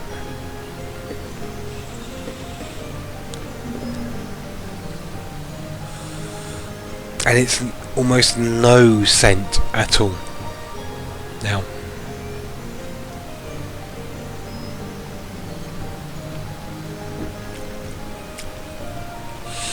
But all that zesty orange smell is now over the tongue.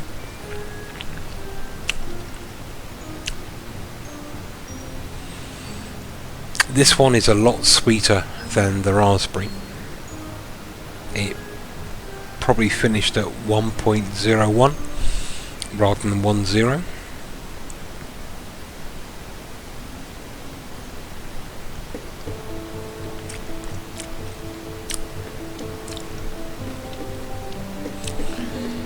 But because of the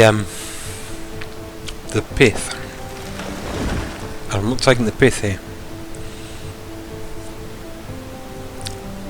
it really balances the sweetness that's still left with the honey.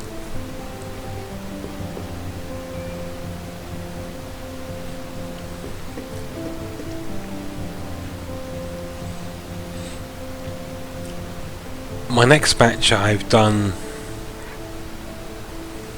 50% more orange to the volume I did with this one, so I'm hoping I'll get a little bit more nose.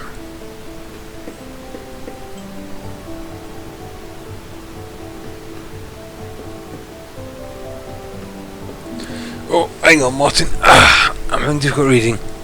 Latitude.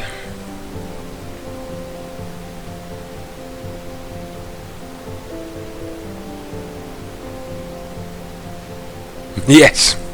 Right, I'm with you. It's okay. I'm having a little bit difficulty focusing now on my second screen, where the chat is.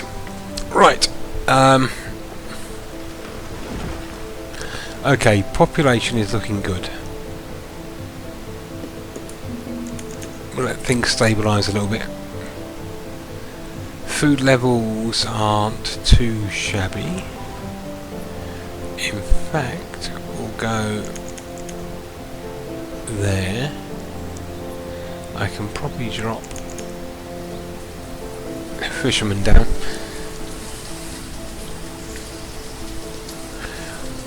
The difficulty is, I mean, look at No Man's Sky, Banished and so forth. You could take X from Y, Y from Z and so forth.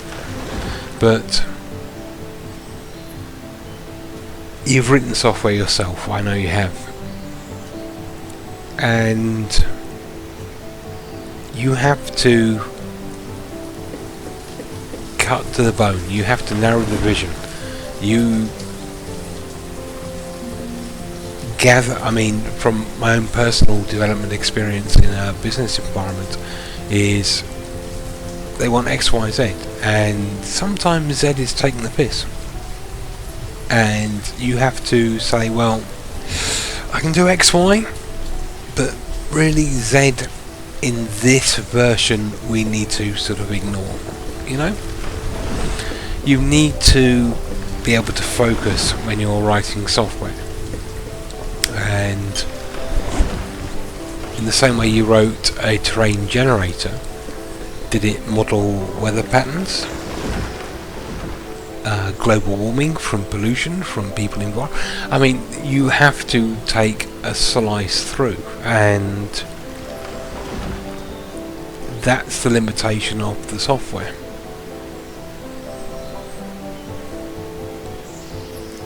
Now, whether you can accept that limitation and enjoy the restrictions you're involved in is an opinion, where expectations are over exaggerated. Okay, we've got a problem.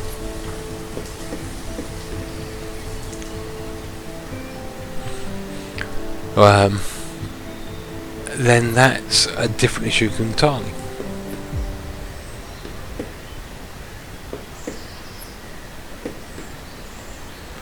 Oh, I'd love, I mean, I'd love a total annihilation metal world, a Death Star, and crumbling ruins of war-torn atrocities between the two races. But realistically, in this version of No Man's Sky,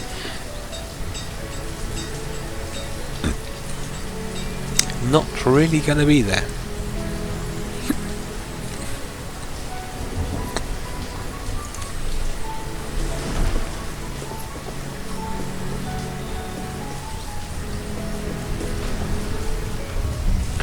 Okay, let me check my houses.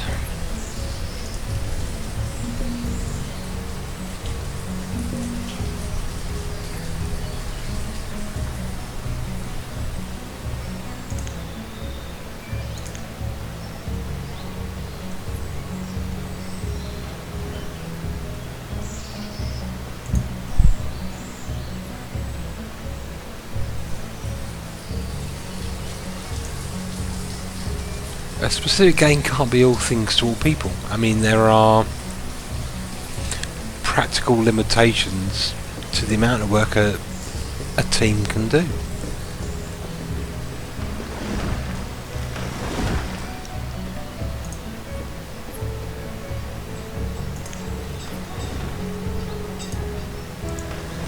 Actually, don't need a herbalist.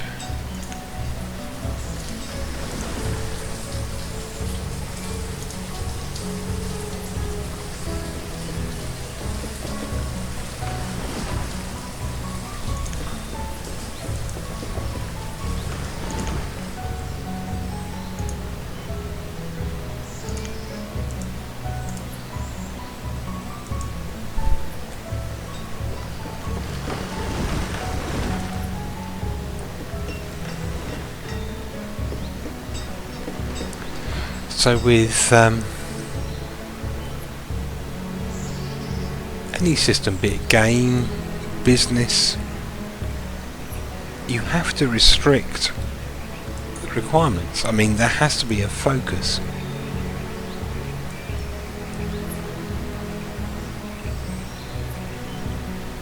Or you deal with feature creep and a never-ending cycle of development. I mean, it's impractical.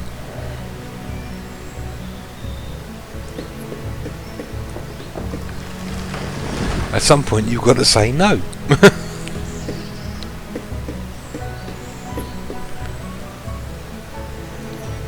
I mean, from a user perspective, there should never be a no.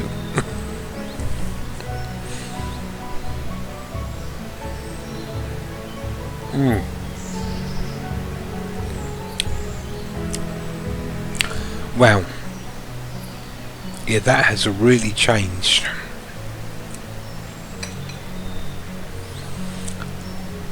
The orange mead has gone all into flavour rather than those. And I'm looking forward for the raspberry to do the same.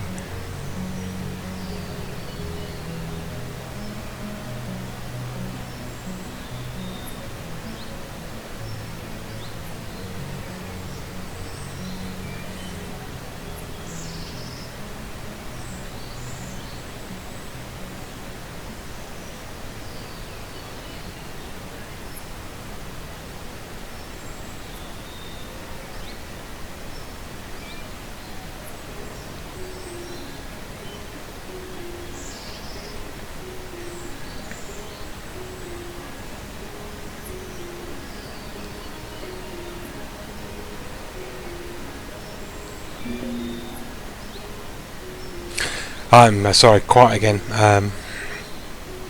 Facebook, mobile phone, and so forth, letting the entire settlement stabilise. Just let things run through. It's one of those games where you need to let the simulation stabilise, so it does allow you to extra bits and pieces, check on chat and so forth, which is a good thing about the game.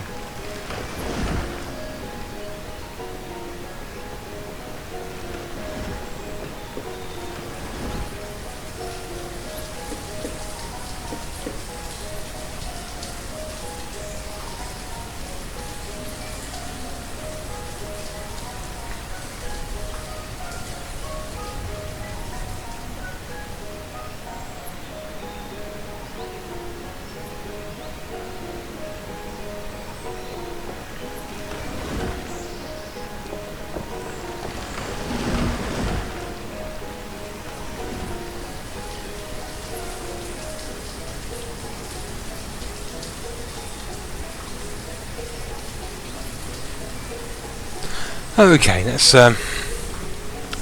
see how this oven's doing. So it's not a very fast game, Banished, which is what I kind of like. Labourers are a little low. We've got a reasonable amount of stone. Let's check the houses. Okay, you're not doing so well. What's the population potential? Eesh. Okay, this side is dead wood, for want of a better word. My goodness, dear, you're a cradle snatcher.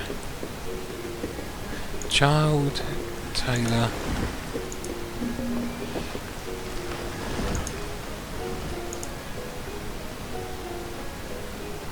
Okay, we're looking at a potential death wave coming up.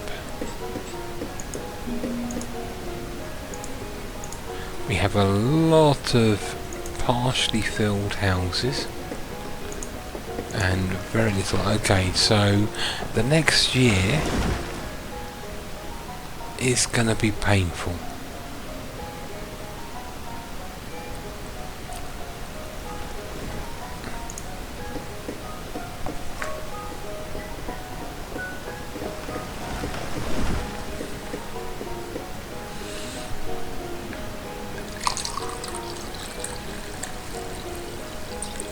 So the raspberry mead is good. I mean, it's arse-kickingly good. But for a regular tipple,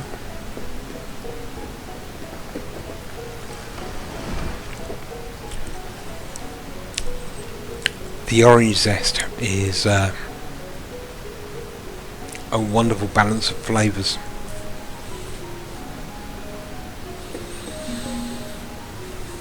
It's still got a tiny hint of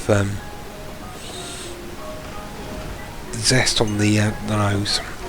I'm hoping I get a little bit more of both as I've added more orange skin to the 2-gallon batch.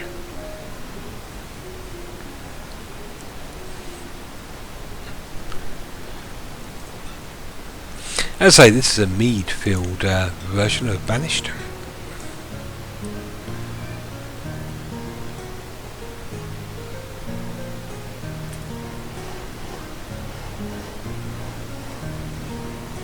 And for those that have been regularly following my streams in the last few weeks, I will warn you, this weekend there may be a slight lacking of uploaded content.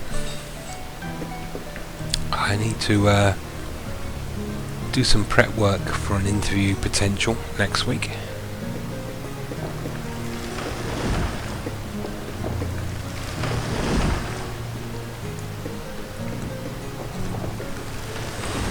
Because as great as you guys are, I really need to work as well. I've got some bills to pay. And after nearly coming up to 2 years this November of being an idle sod, I miss working. Okay, I lie. I miss the money involved with working, and if I won the lottery I wouldn't be working at all, but then I think that goes for most of us.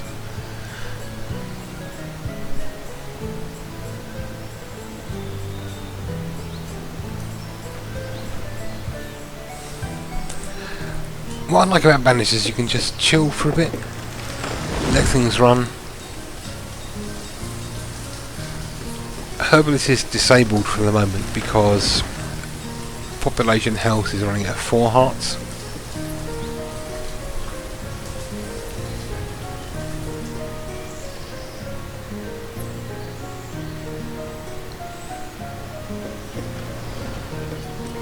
I'm looking at about 25% youth to adult.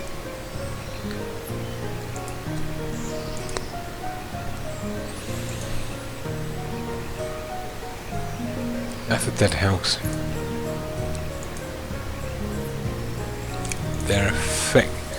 That's possible if a young lass cops up reasonably quickly, because hey, that's a dead house.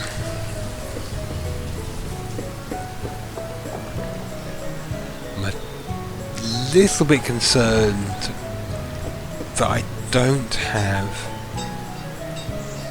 the next generation sorted.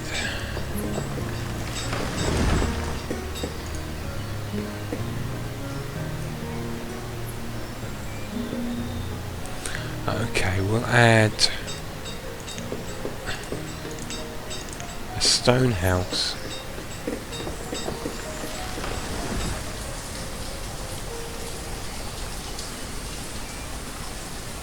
Over here.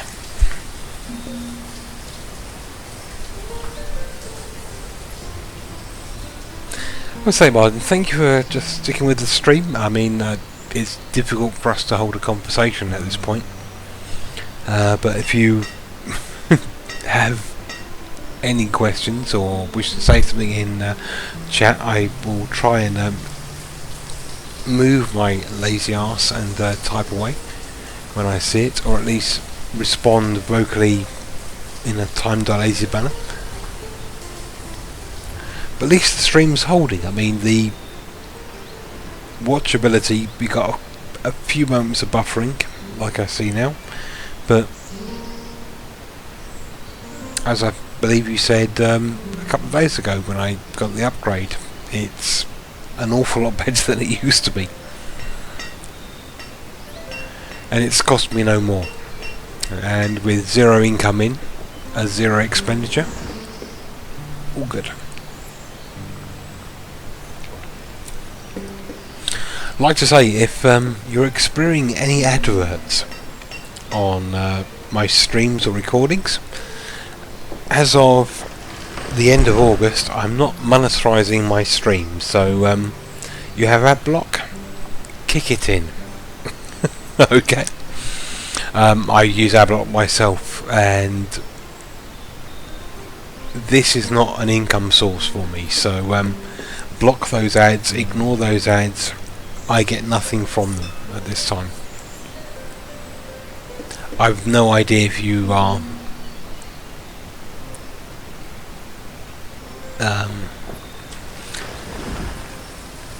in suffering, I suppose, is the best word I can come up with after this much homebrew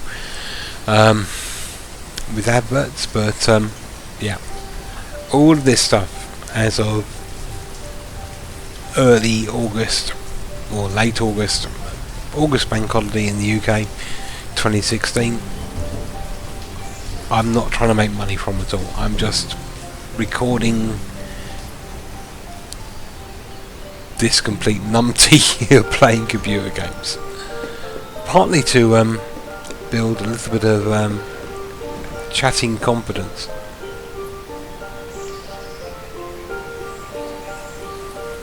Partly to show if you think you're bad at playing computer games, then watch me, because you can't be this bad. Okay, loads of labourers, right. Fishermen.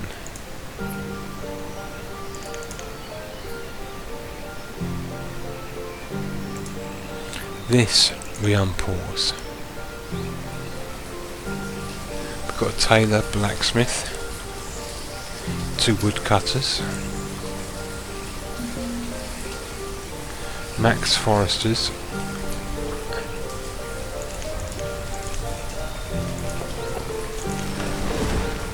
decent number of gatherers. That'll do.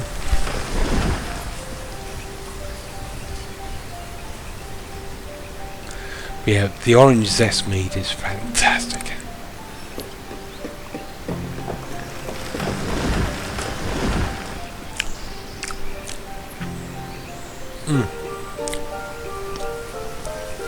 I think it's the sweetness, in fairness. It's a medium sweet mead, where The raspberry is dry as a witch's tit.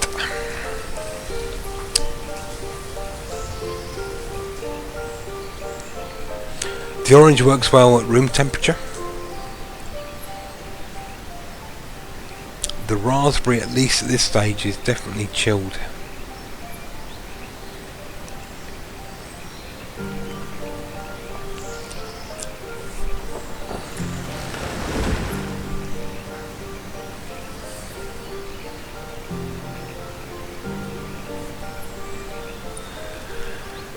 Okay, let's do a quick building check.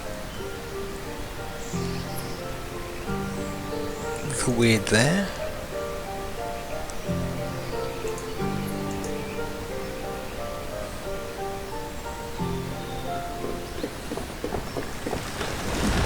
Okay, I'm just going to let things run. In fact, I'm going to speed things up for a little while. I want to try and balance the population.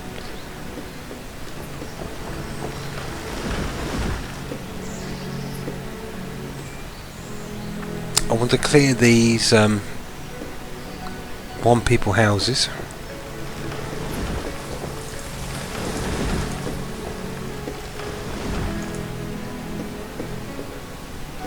Just here, a late 60s gatherer. No family. There we go. And what I'm looking for is... Oh damn, I must have died during childbirth. I was hoping for an old age. It's the thing, I mean, we're talking medieval point. Childbirth is a real killer.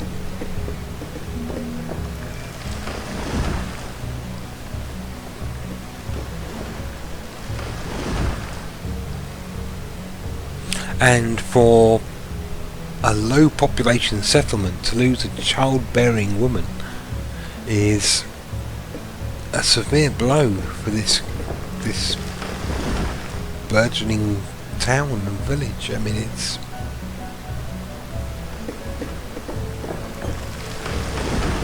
to the point where I'm really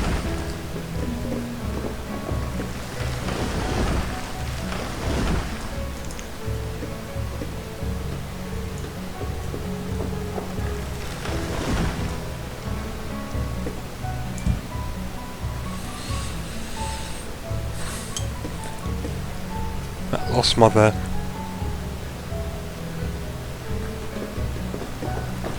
It's a little unnecessary. Min-maxing, creating the cemetery, but the loss of that mother in childbirth means, I don't know, I'm a softie. I'm long haired, click on looking like softie, but a softie nonetheless, and it's time for gravestones.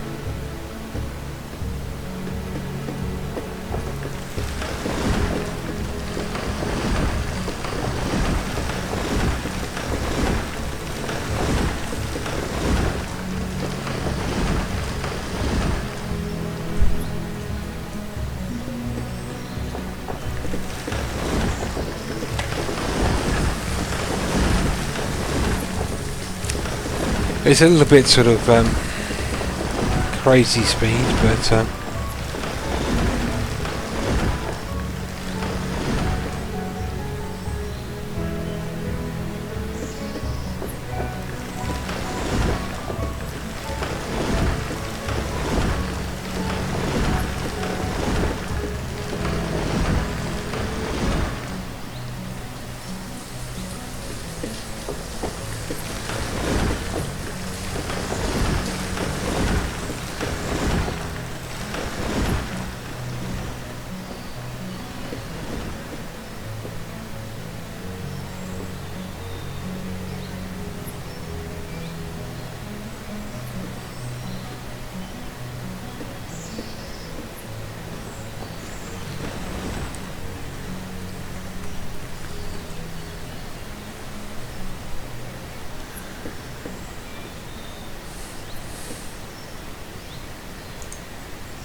really I should put thematically.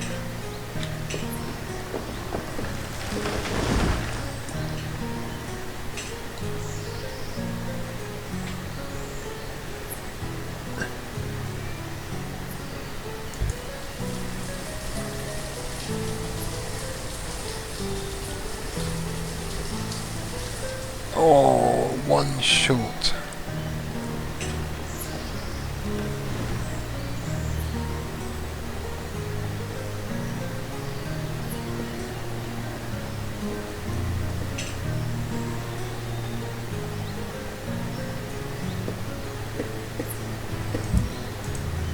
You can't have a graveyard without a church, can you?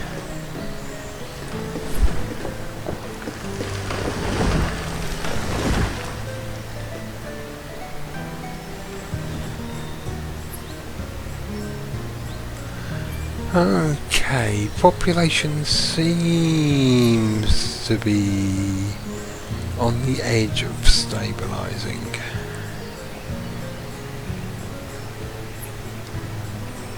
So I think we need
okay, after a brief pause there.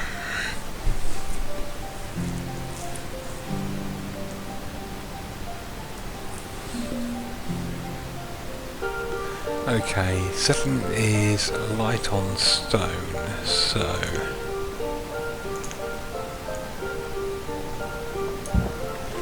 let's get stone. Thank you, Michael.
Question mark. Herbalist, that's okay, I don't care.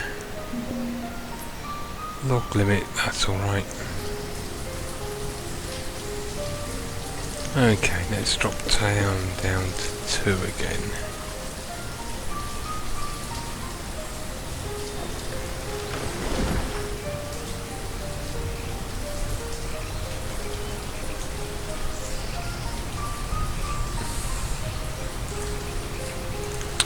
Builders to 2.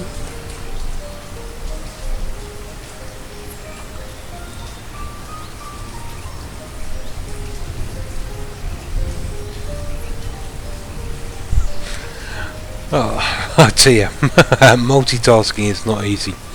I've got Facebook on my phone, chat on a laptop, and the game on my main PC.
Okay, where are we? Okay, waiting for these buildings to build. What are we lacking? Got stone, got wood, need a builder. Ah, iron.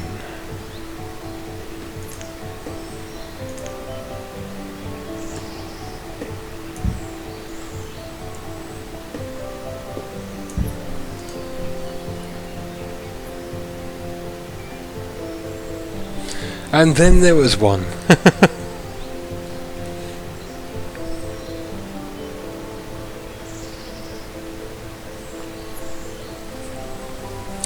I say this particular episode was a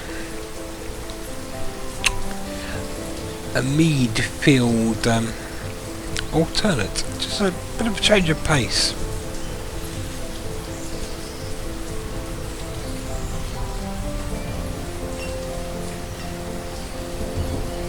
And the one thing in Banished is don't rush.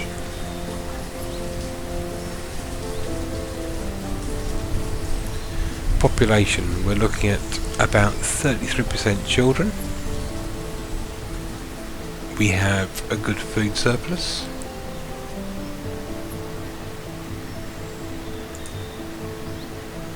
Little bit behind on the building options.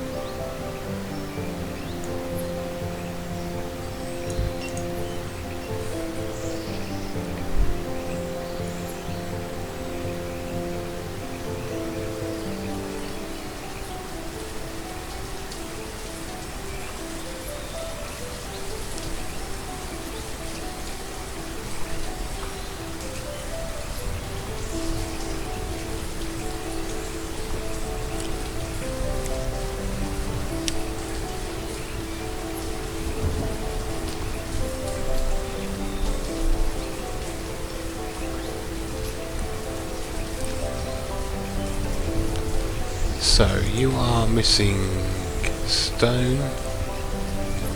Okay, stone and iron. Stone and iron. Iron.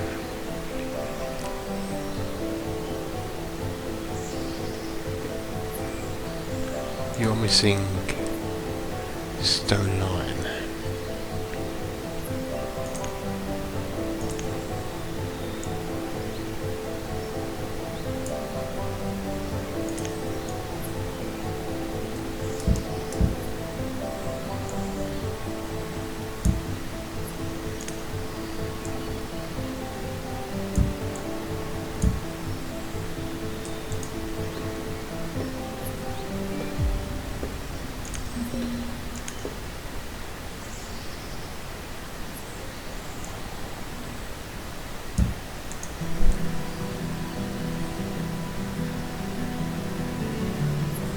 Wow, the stream is so far behind.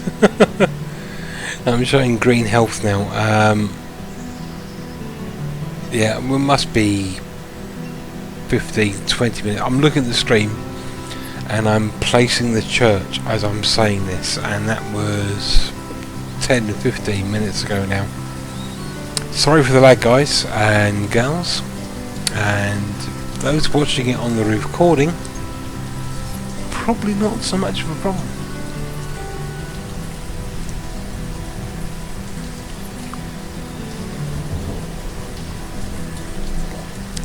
But considering we're dealing with a serious backlog on streaming at the stream 4:30 mark, and I'm guessing probably 10-15 minutes from when I say this, I will be stopping the stream now.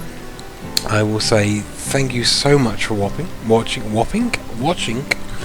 and suffering my inebriated conversation. I will probably continue this at some point.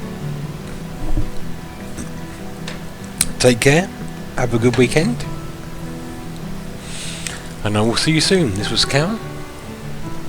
Bit of a Twitter lick, but okay, well, homebrew, what can you say?